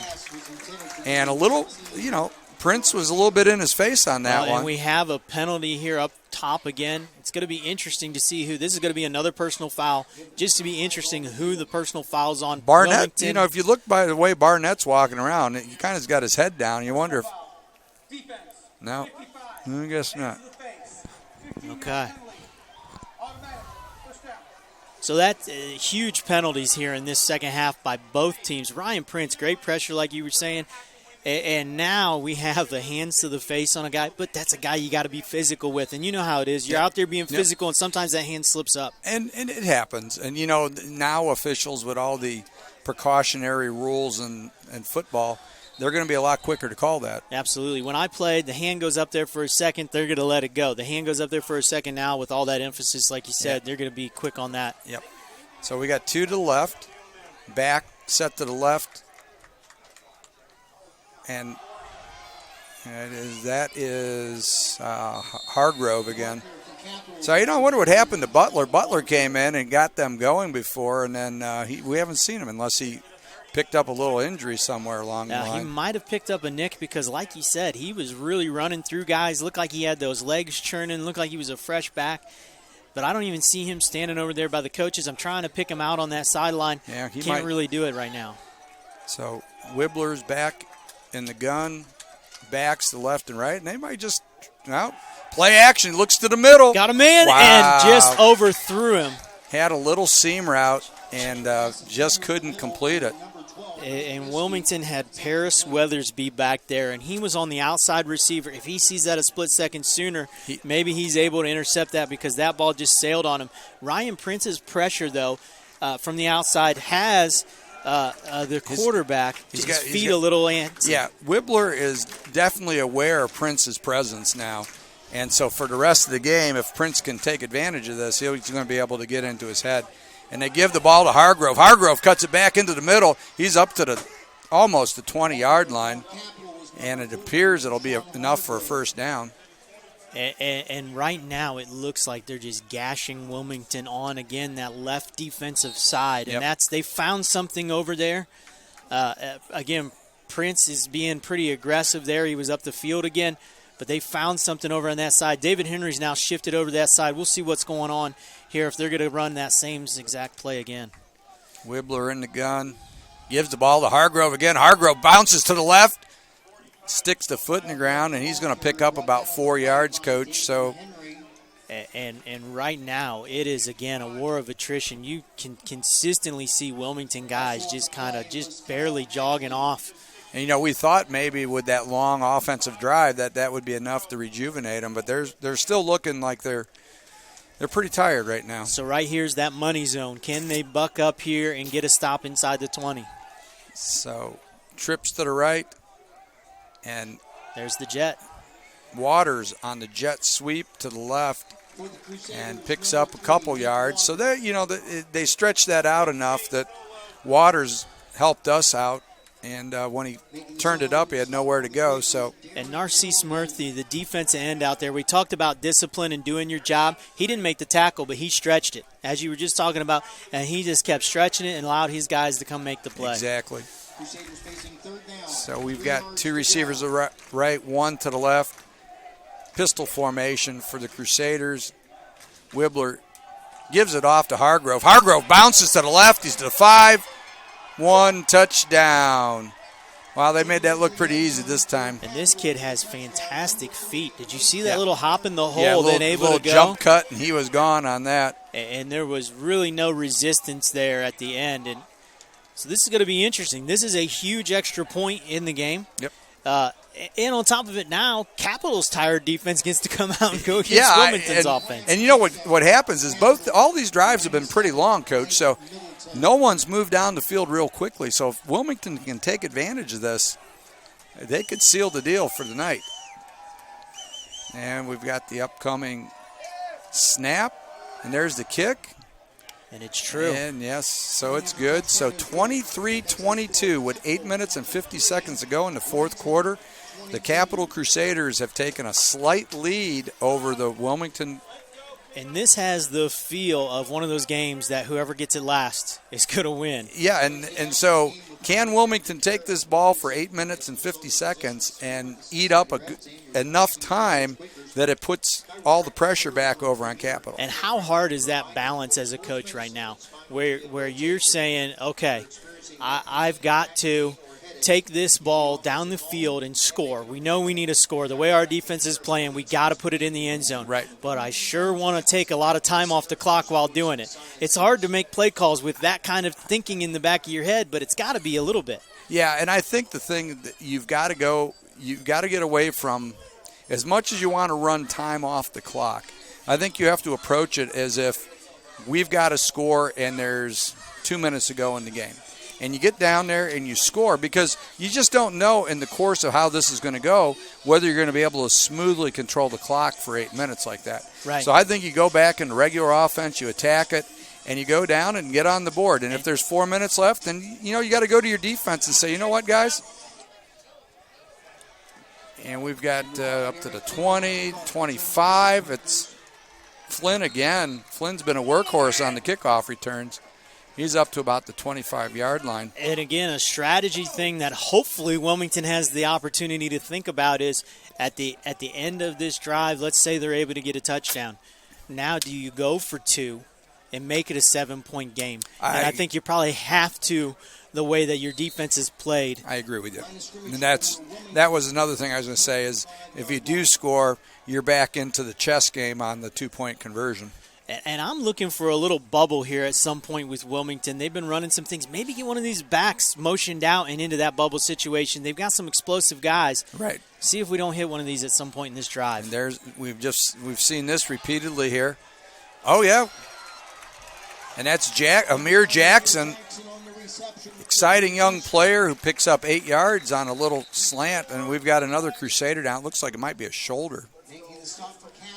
Number 30 is who looks like would be the injured one Crusader. Of their linebackers, I believe. Derek Eben, a senior linebacker. He was an all-conference player for them last year. Now, interesting bubble concept. Right. Okay? And the same kind of thing that happened out on the goal line where they slipped a receiver. If you're going to worry about bubble, you're going to flow up. We're going to slip a receiver. And there is a kick returner type guy with the ball in his hands. Yep. That's what you want in Wilmington. And you saw he made a guy miss, but there was just too many Capital guys there. But 8 yards on first down, Absolutely. Second and 2. And this is the type of stuff. If you do want to eat time off the clock, you have to be in 2nd and 2s, 2nd and 3s, because then you can get your first down, get up on the ball. You're not in a great hurry. So if Wilmington can keep this going, it's going to put a lot of pressure on Capital. And Derek is able to get up and run off. That's a good sign for Capital. Yes. Good to see him hop up and run off the field. So trips to the right. we've got Credit with a back to his left. He gets and gives off to, I believe that's Hinton again. Good to see Hinton back. I think he shook off that. And it was good to see the line get a nice hard surge there. Yes. That's, again, we've had a few of those this half. Good job. We're getting fresh receivers in here as well a lot. Maddox just got in. Maddox is another one of those guys. He's made plays today. I'm looking for him to make a play on this drive at some point. And we've got Hightower down here to the left with man coverage. We've got 2 to the right, back to the left to Credit. Credit follows Hinton up the hole, and not a whole lot doing there, so it's going to be 2nd and 10.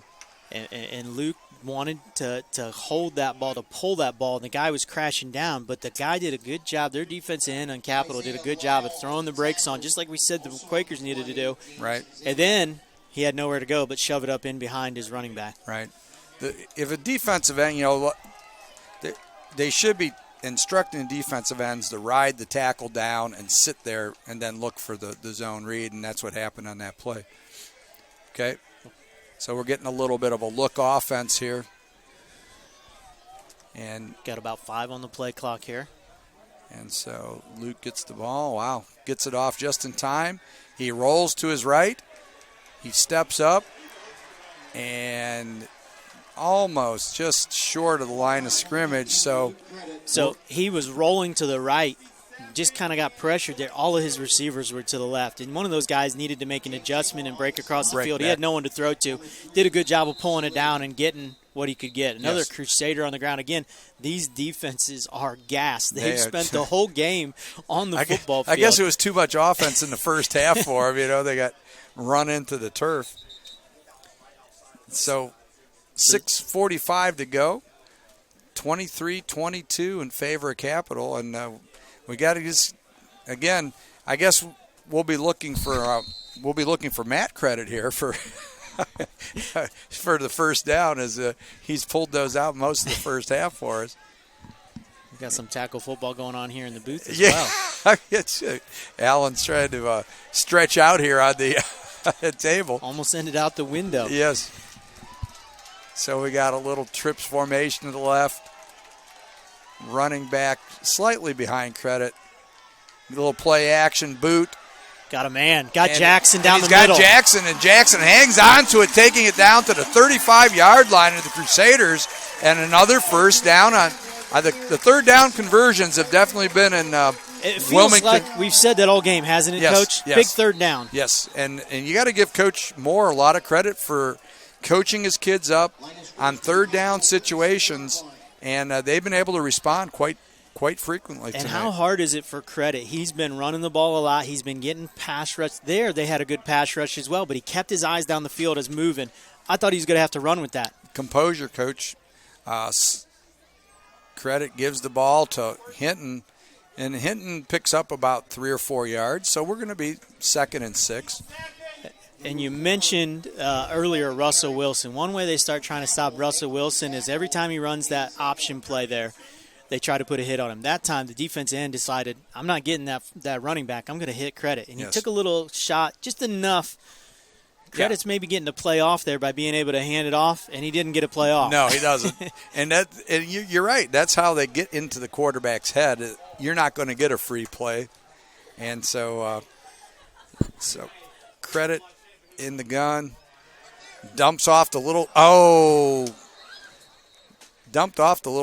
flare to Hinton, and I don't know if that was going to go anywhere anyhow. They had a backer on that. Might have been. He was about 6 yards behind the line of scrimmage and didn't look like he was good. If he makes a man miss, maybe he's got something cooking, but sure looked like it wasn't a big deal that he missed it. Yeah. And so here we go, big third down. And so we're looking for Matt Credit out here somewhere. He's going to need to report in, unfortunately. Yeah. Well, last time it was Amir Jackson, so we'll see if Amir can come up with the play. Or, we've got PJ out here. We've got any number of possibilities. 3 to the left. Luke takes a straight drop. Oh, miscommunication between A.J. Hightower and Luke Credit. A.J. broke it off. Luke is looking for it deep. Luke looked over at Coach, patted himself on the chest. 4th and 6. 4:59 to go. You're getting down to results in fourth down to the Quakers. They're going for it Yeah, here. I think you got to. I mean, And again, Luke's your punter. You could do the little squib punt if we're looking at field position. But I think right here, it looks like the Crusaders have been in a lot of zone here. I think you got to run something where you're getting a guy across the middle. yeah, and that's where I think they will be able to exploit him if they can get that. He's got his man. Oh, yeah! Touchdown, Quakers! 26, Malik Pettiford with the catch. And what a grab. Huge play right there, though, with the celebration. Two guys went to the ground. We're going to have a 15-yard penalty on the celebration. So now, that's something that we're going to have to get a cap on as the season goes on. Malik Pettiford from Washington Courthouse locally here. What a catch, though. I mean, because that ball seemed to hang forever, and especially, I guess, if you're a Quaker fan, it hung even a little extra long. Yeah. I'm sure Malik, I've been on the other end of those. That seems like it's just there. Come on, get to me. Get here. But he took a shot, not only by the player, but by the ground, and was able to hold on to it. Right. Excellent job. Coach Moore's not real happy with the officials, and probably more with his players. And you know something, Coach, something I've found in the years I coached, Wilmington is going to suffer through this for a while. When you're identified as a non-successful program, and I've always felt this way, as officials don't give you the benefit of the doubt. But when you start winning, take Mount Union as an example, I would say, and this is no knock on Mount Union because they are so good, but they get away with things that other programs won't get away with because Absolutely. Officials assume they know what they're doing. And you got to go for two here, which they're going to, because number one, you're not going to make the extra point. Right. But here, this has got to be thrown to the end zone, and they got man-to-man. They got A.J. Oh, yeah!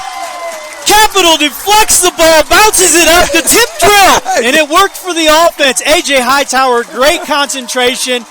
And a nice fade to the corner. The Capital defender knocks it up in the air. We did push off a little bit on it, but we didn't get called on that one. And you know what? Once that ball gets tipped, too, that's when he gave him the little shove, I think, right? And once that ball gets touched, all's fair game. You can tackle, you can push, you can do whatever.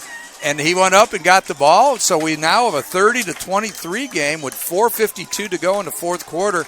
And now, Coach, the Wilmington defense, no matter how tired you are, you're energized. You got to say, I got 5 minutes to play here, and we can win this home football game, and you can't let it get away. And I tell you what, it's a whole lot easier going out there after a huge momentum play. Not only the touchdown, but that 2-point conversion from the 22-yard line. Yeah. What a momentum play. From the 19-yard line. What a momentum play. And now you have a little pressure off because a touchdown just ties you. Right, exactly. Now the question is with Capital, if you get in this situation, are you going for two? Because, it's a war of attrition at this point.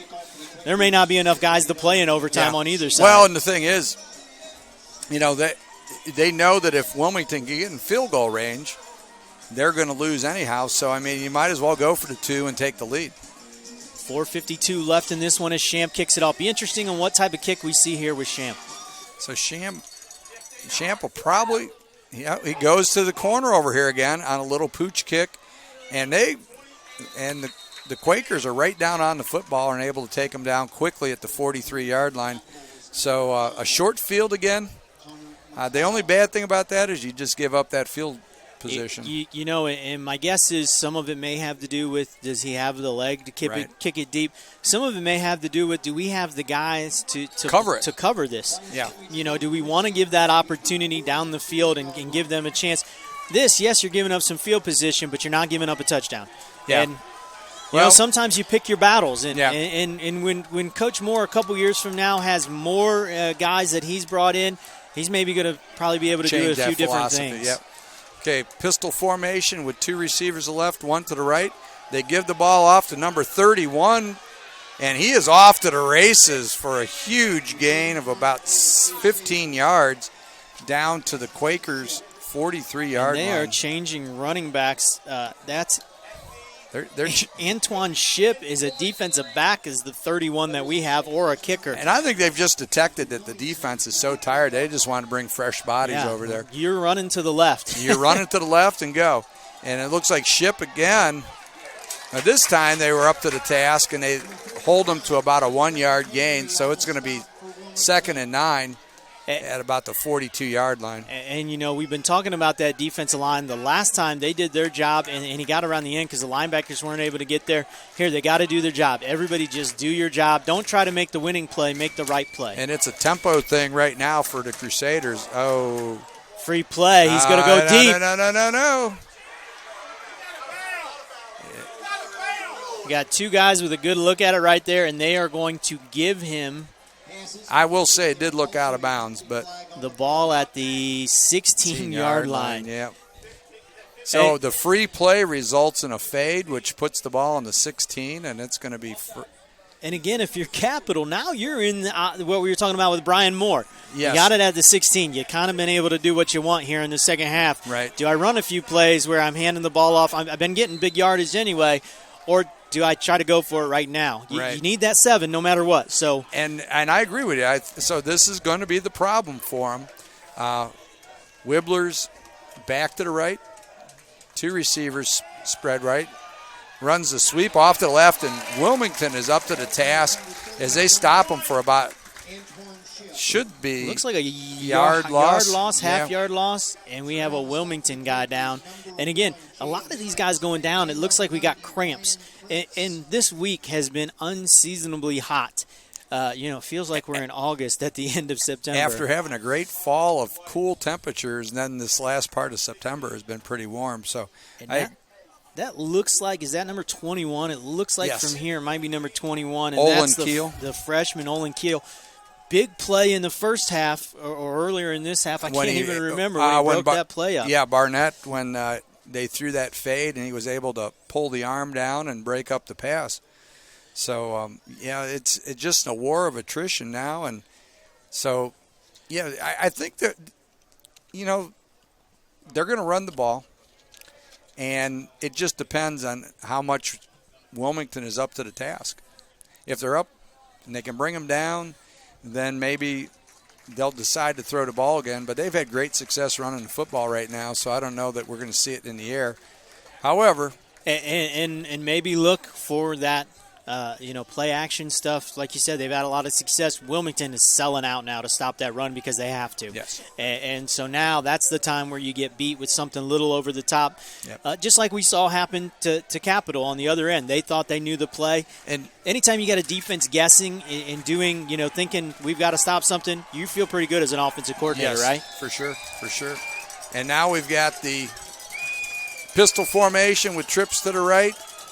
Single receiver left, little play action. Wibbler throws it. Oh, I think it's Barnett. And he's got a touchdown. And that was a beautiful play by Barnett. He just out-jumped everybody. And there's, won't be surprised to see another run play here from Wilmington. Yep.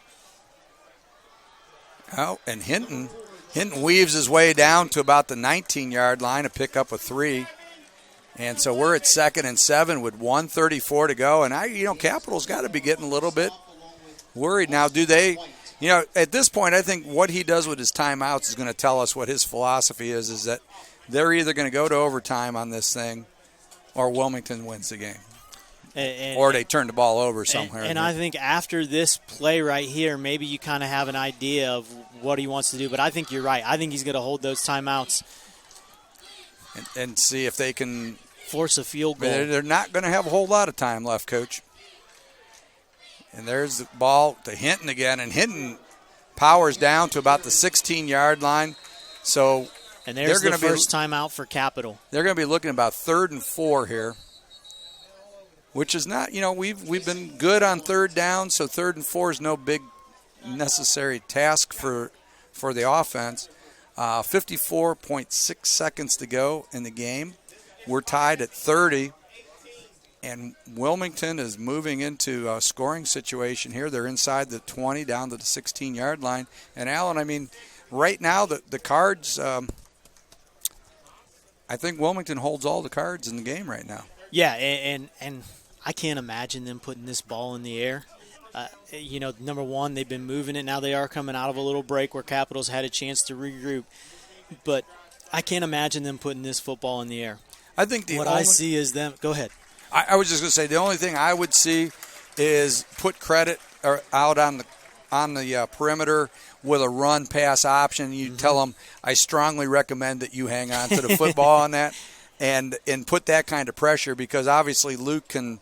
We've been running inside, and if he can pull that ball on some kind of zone read, he may be able to pick up some. Now, are you also thinking we have a left-footed kicker from right here? If you don't change any field position, you've got about a 32-yard field goal somewhere in there. Do you keep it over on that right hash, a little more comfortable for your left-footed kicker to kick? I would. I would say that would be good game planning there on that. So Credit is in the shotgun with Flynn off to his left. He's got 3 receivers to the left and Hightower to the right. Momentarily stopped by the officials. Now they're putting it in play. Okay. So Luke looks it over, calls for the football. He drops, throws the fade to the corner. Just a little too Amir much Jackson. arm. So kind of surprising. I don't think we were just talking about maybe they'd keep it on the ground, but maybe they thought that's what Capital thought too. Yeah, and had his guy, he just couldn't get a lot of separation. He had a little bit. Here comes a big kick. 50 seconds to go, 30-30.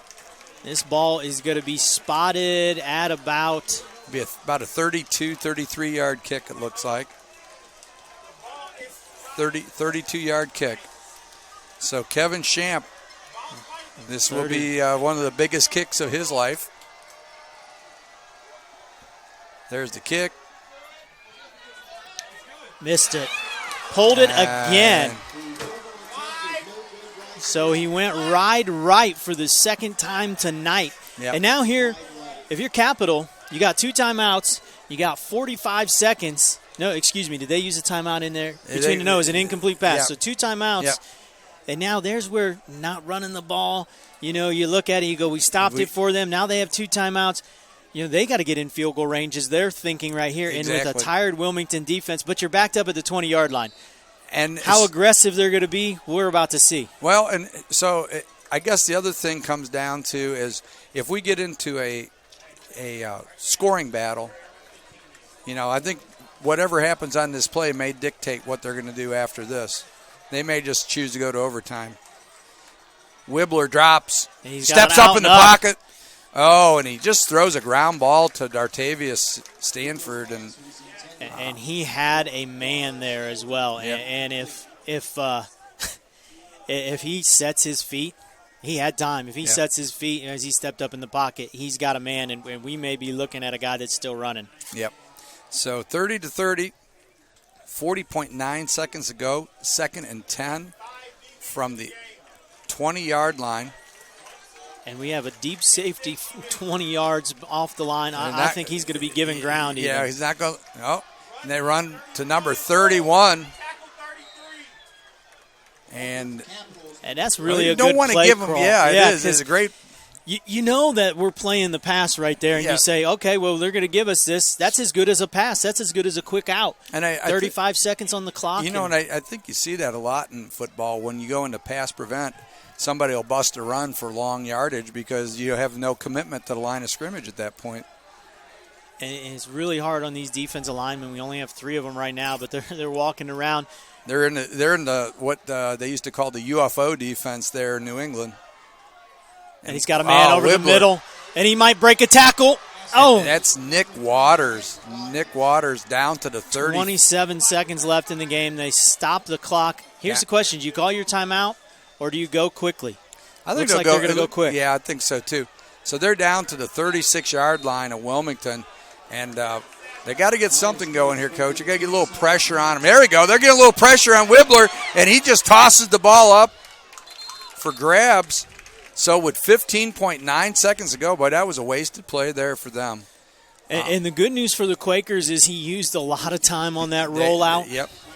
Had to roll out, though, and get outside the pocket. David Henry did a great job of just bull rushing there and getting a lot of pressure. Don't be surprised you don't see a run right here. You got the 2 timeouts. Yep. We just had good pressure.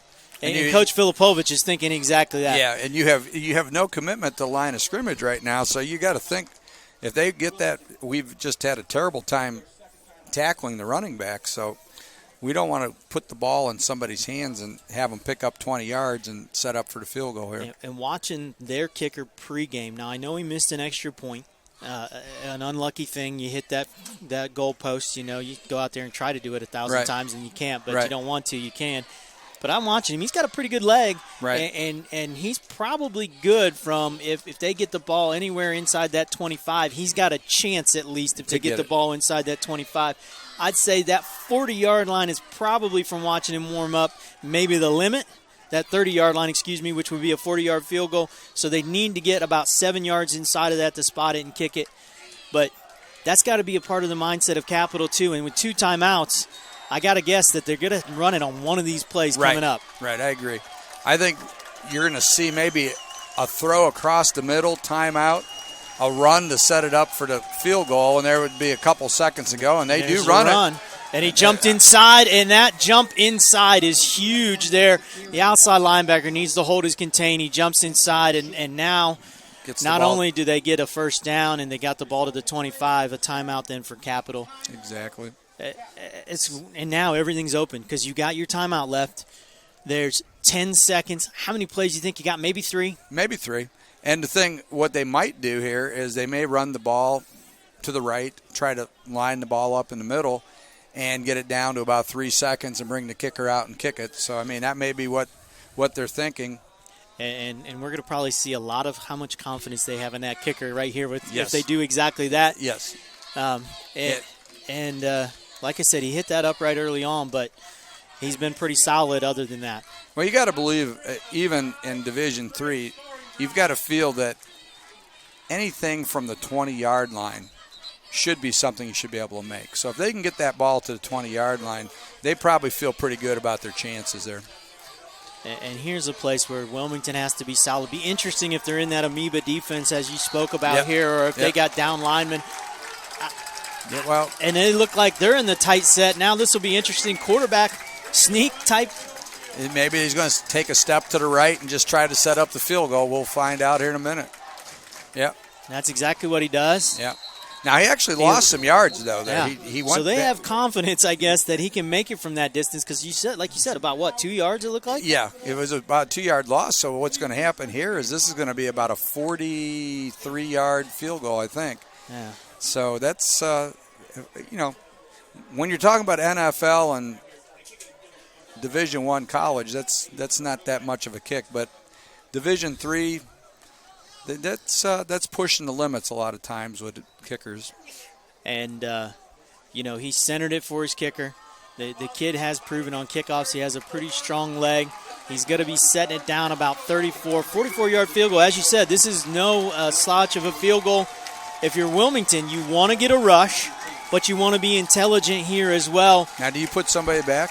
Because if it's short, you have that opportunity to return it. I mean, definitely an option, especially from this distance, but we'll see what kind of leg. Obviously, the coach has some confidence being willing to give up some yardage there as well. And we'll find and out. We're going to freeze the kicker a little bit here by Brian Moore. A quick timeout. You got it. You might as well not take it home, right? No, you can't. It doesn't carry over to overtime. Yeah, you can't use it at home sitting on your Yeah, couch. no. I mean, you already got DVR anyways. You might as well pause it. You got right, your and come remote, back. so yeah. Yeah, so you might as well take it. And, what does this do for a kicker from Capital?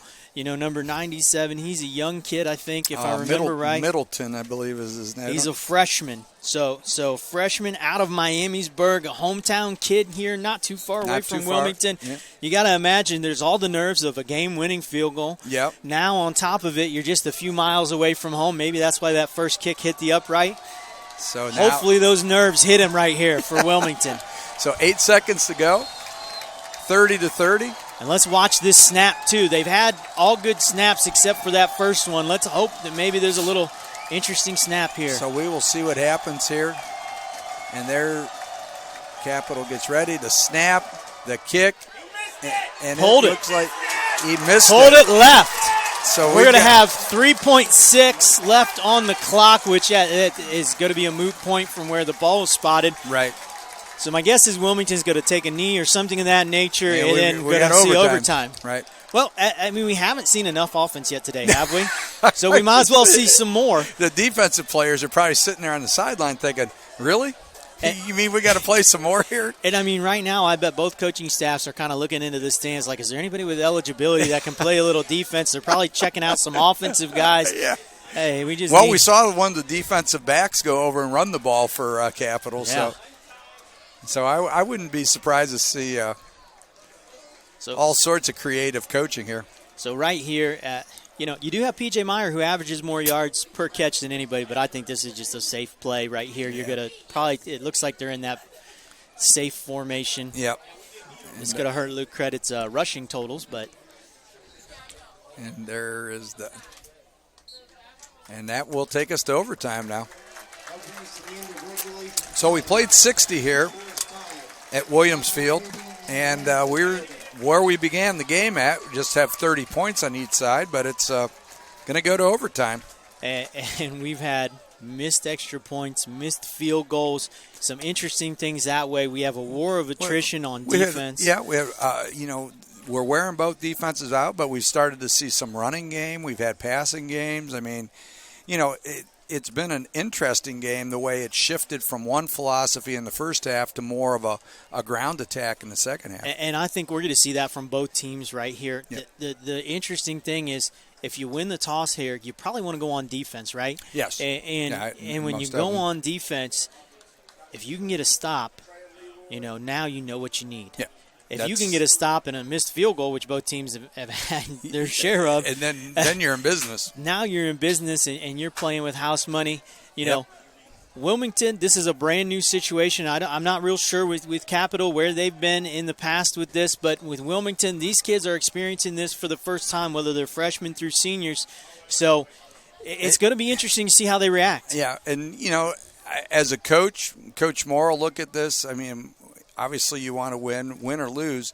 It's a learning experience for his program because, you hope in the future – you don't hope to be tied at the end of the game, but in the future this can happen, and you need your team to understand how to handle those situations. And when you get that program where you want it, and now you're in these tight ball games all the time, and you got this to draw back on is, hey, we've had success here. We've done this before. We've been in this situation. And like you said, you can have the building block of, hey, we've taken them to the wire.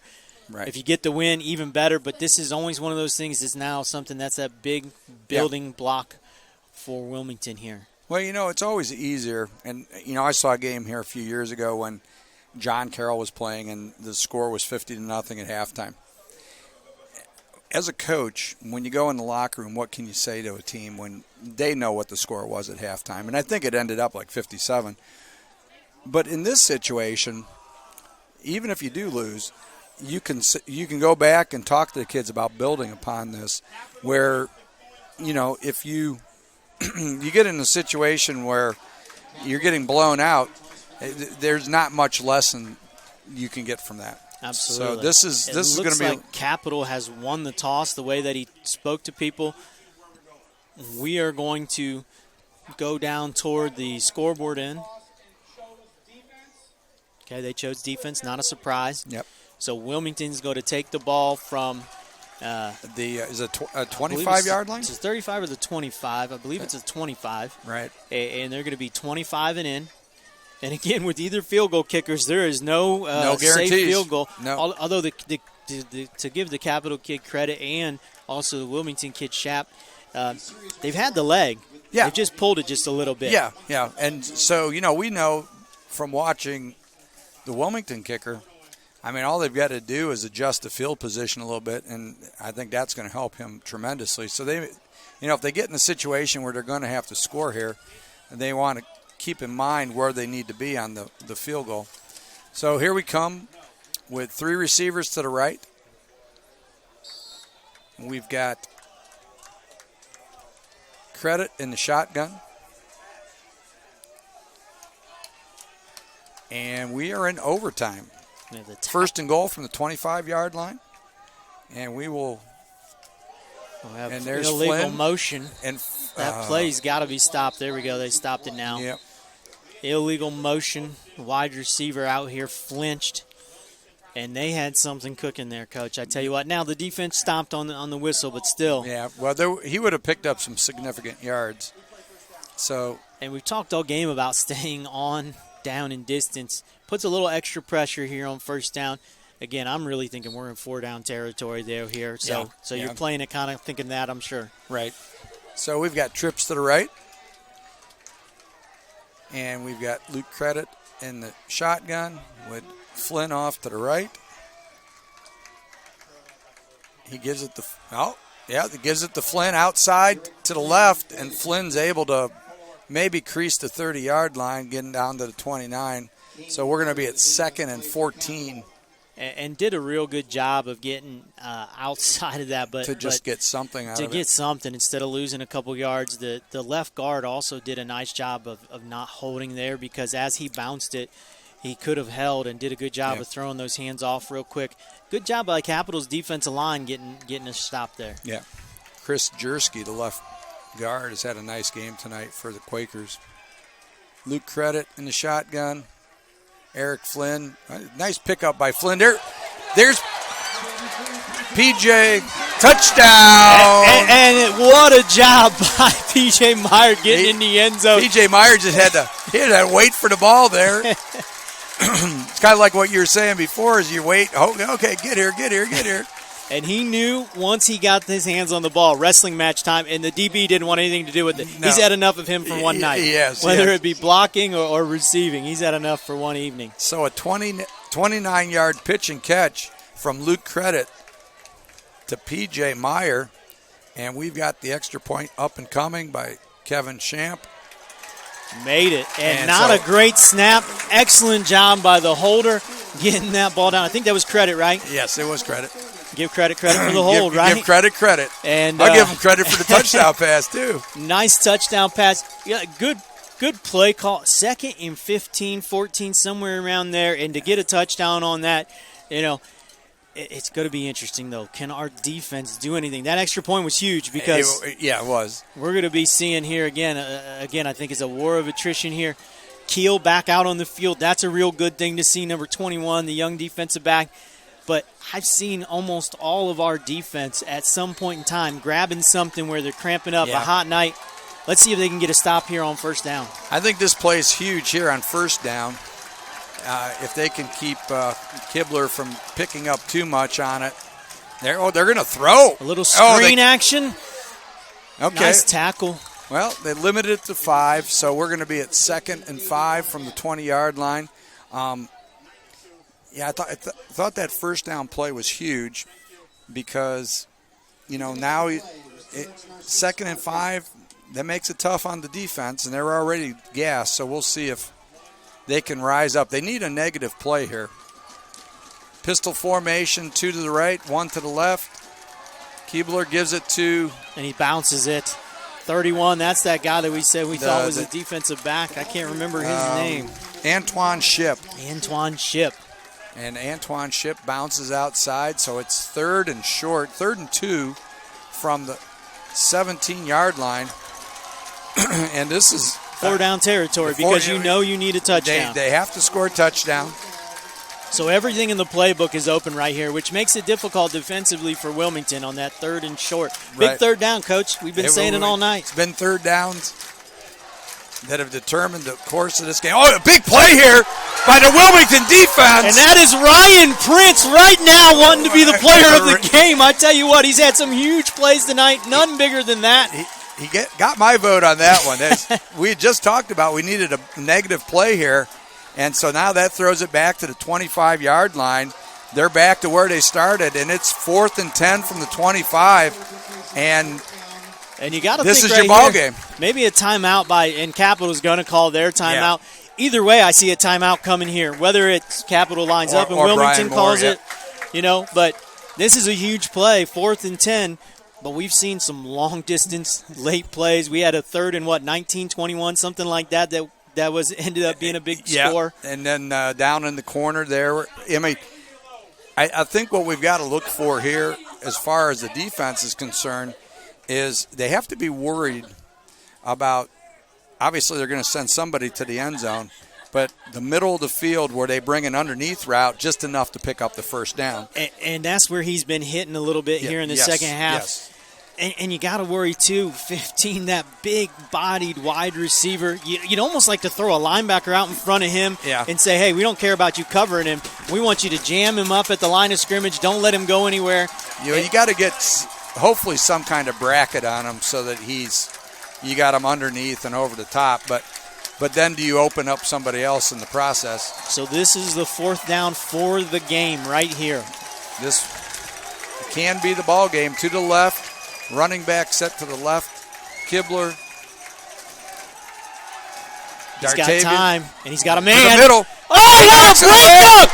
The Quakers win! The Quakers win! And it's a trio of freshman defensive backs back there making the play. What a great job. So congratulations to Coach Moore. Comes up with this Quakers' second win of the year. And Alan, when's the last time Wilmington's won 2 in the season? Won 2 in this season, won an OAC game. Look at Coach Moore. He's like, hey, guys, we're good. Yeah. Him and Coach Philly, they're walking out to the midfield. It's been 5 years since Wilmington has won an OAC game, so that's a huge win. Huge win for the program. program. And these young guys now, they're understanding that what it takes to win. They're understanding what it takes. And our SID screaming in our ear. 2012 versus Marietta is the last time we won an OAC game. You know, Ryan Prince, we don't have a Player of the Game award. If we had a Player of the Game award, some plays that young man has made. The big negative plays, and we kind of harped on that, is that was the changing point for both teams. When they were able to get a negative play and a set of plays, it changed it for the defense, and that's what happened tonight. And Ryan Prince came up with the big play, and I don't think the play calling by Capital there was anything out of the ordinary. It wasn't anything that we hadn't expected, and we just rose up and made the play when we needed to. And that pass just a little bit high, which gave the defensive backs a little more opportunity. But 3 guys closing on that ball. The freshman 21 Keel. 33 Trequez Parks, and 35 Leroy Wilson. I tell you what a great job by a bunch of freshman defensive backs, and they held up, and that does something for the inside of you, you know? Yeah. Just the experience of that as you build through the season. And, and then we talked about the importance of this game for Wilmington is to tell your kid you're still in the race. This was huge because if you go 0-2, they know that they're not in the race. But, you still are in the race right now. You control your own destiny. And I'm looking at some defensive guys. I'm looking at David Henry, a fifth-year senior, barely able to walk over here to the sideline. Now he's getting a little more excited and got a little extra juice. But these guys battled. They did. I tell you what, and that's a credit, again, to the coaching staff. Yeah. We've been talking about that all night. Yeah. They wouldn't give up.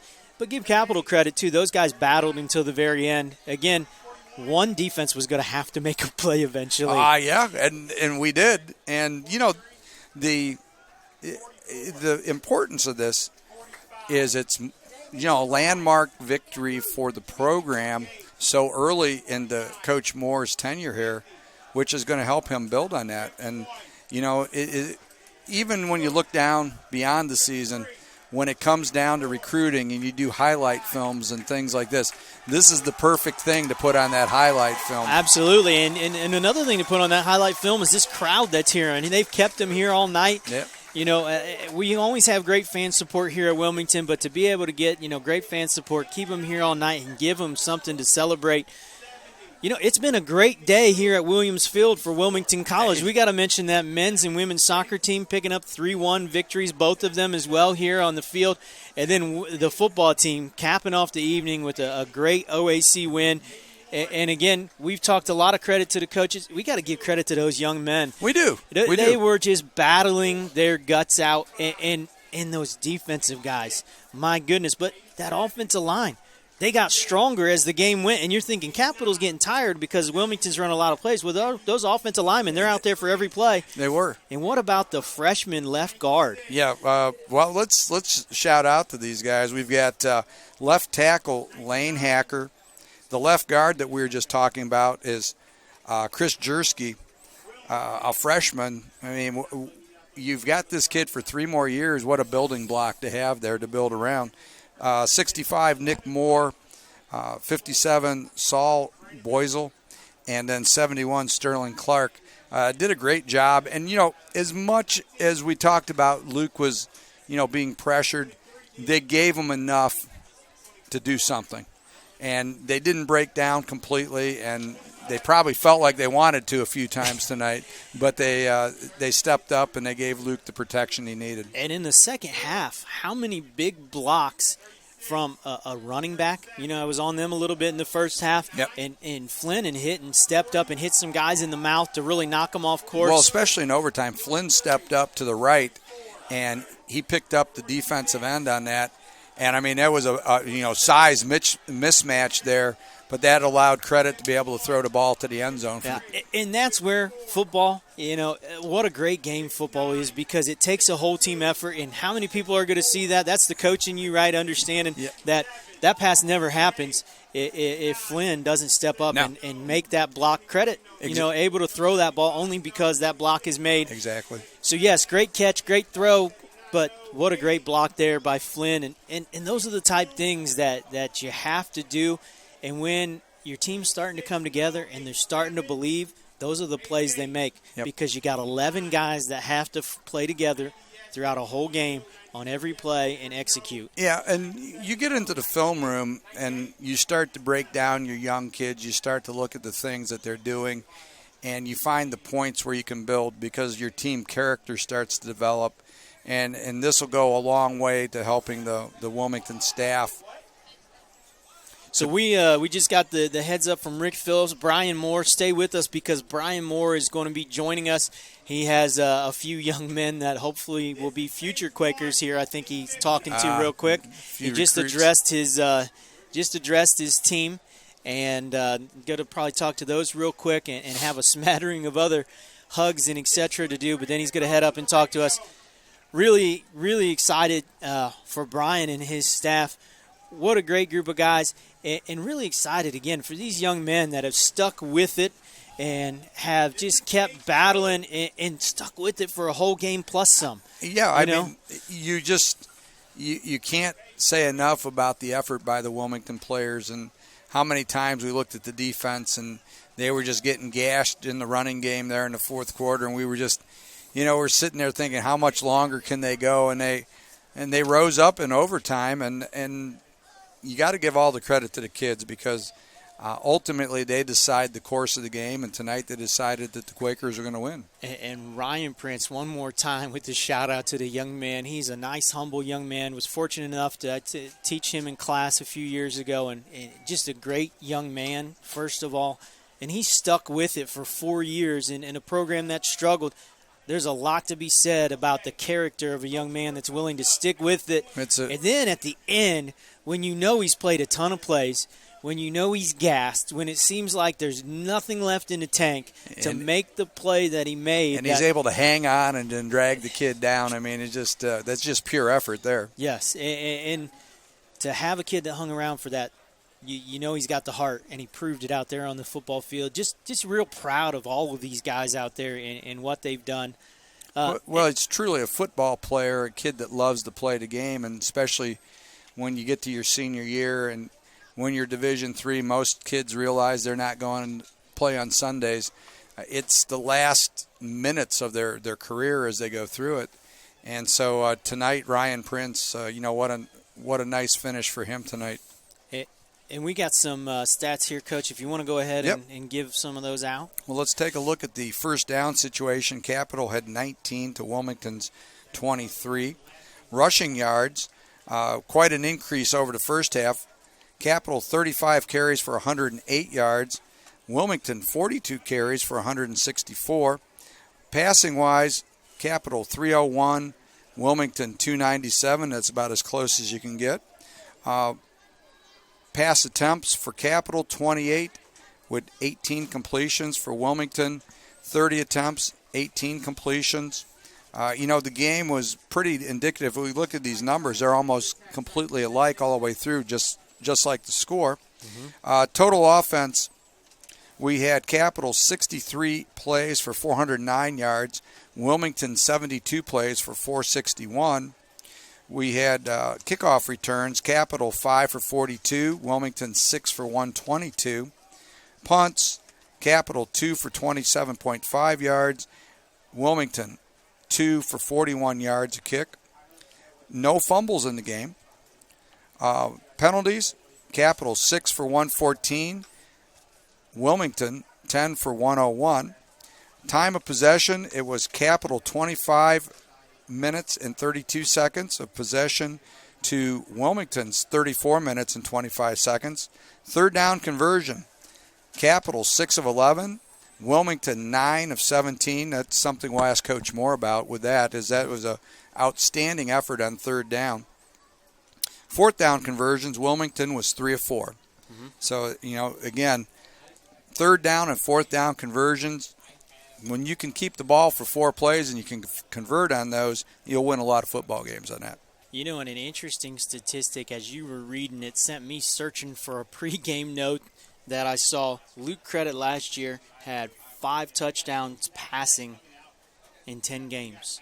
Tonight, I believe, if I read that stat right, how many times we said big third downs, and you pointed out 9 of 17, and then 3 of 4 on fourth down conversions. So you're really 12 of 21 on drive-ending downs, which you were able to, pick up 12 first downs. The interesting stat of the night, though, to me, and you may have already hit this as I was searching through, that red zone, 5 of 5 for Capital. They're one of the best red zone offenses coming in. They were, I think, 89% completion on the year. That's 100%. You can't get any better than that.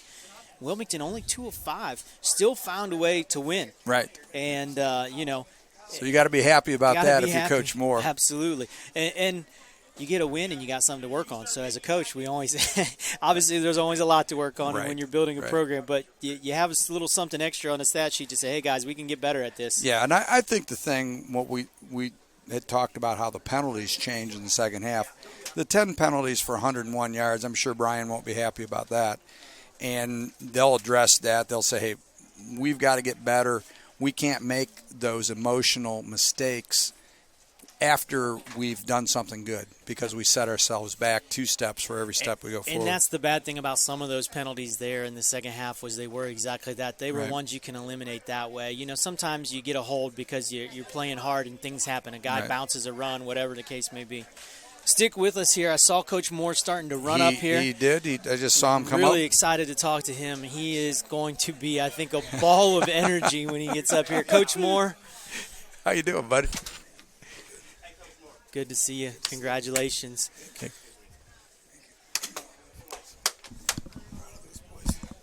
Am I up with Bill? Well, Coach, I'll take the first shot at you here. Bill, go crazy. Can I sit down here? Yeah, absolutely. We'll get you some water if you need it there. I got a Gatorade. You got a Gatorade bath. Coach, we were just talking about the significance of this kind of victory as far as building this program. And when it went to overtime, Alan and I were talking about, win or lose, they're going to learn something out of this. But getting that win, going into the OAC, you're still in the race. If you go 0-2, it's hard to get the kids back on that. But here you are. Why don't you take us through that, what the kids' thinking was with the whole game and the overtime and that? Well, the one thing I knew about these kids today that we learned the week before at Otterbein is we weren't going to chase the scoreboard. We were adamant that those blinking lights on the scoreboard were not going to define our football team. It wasn't going to define our culture. Very good. We were going to play hard. Right. We were going to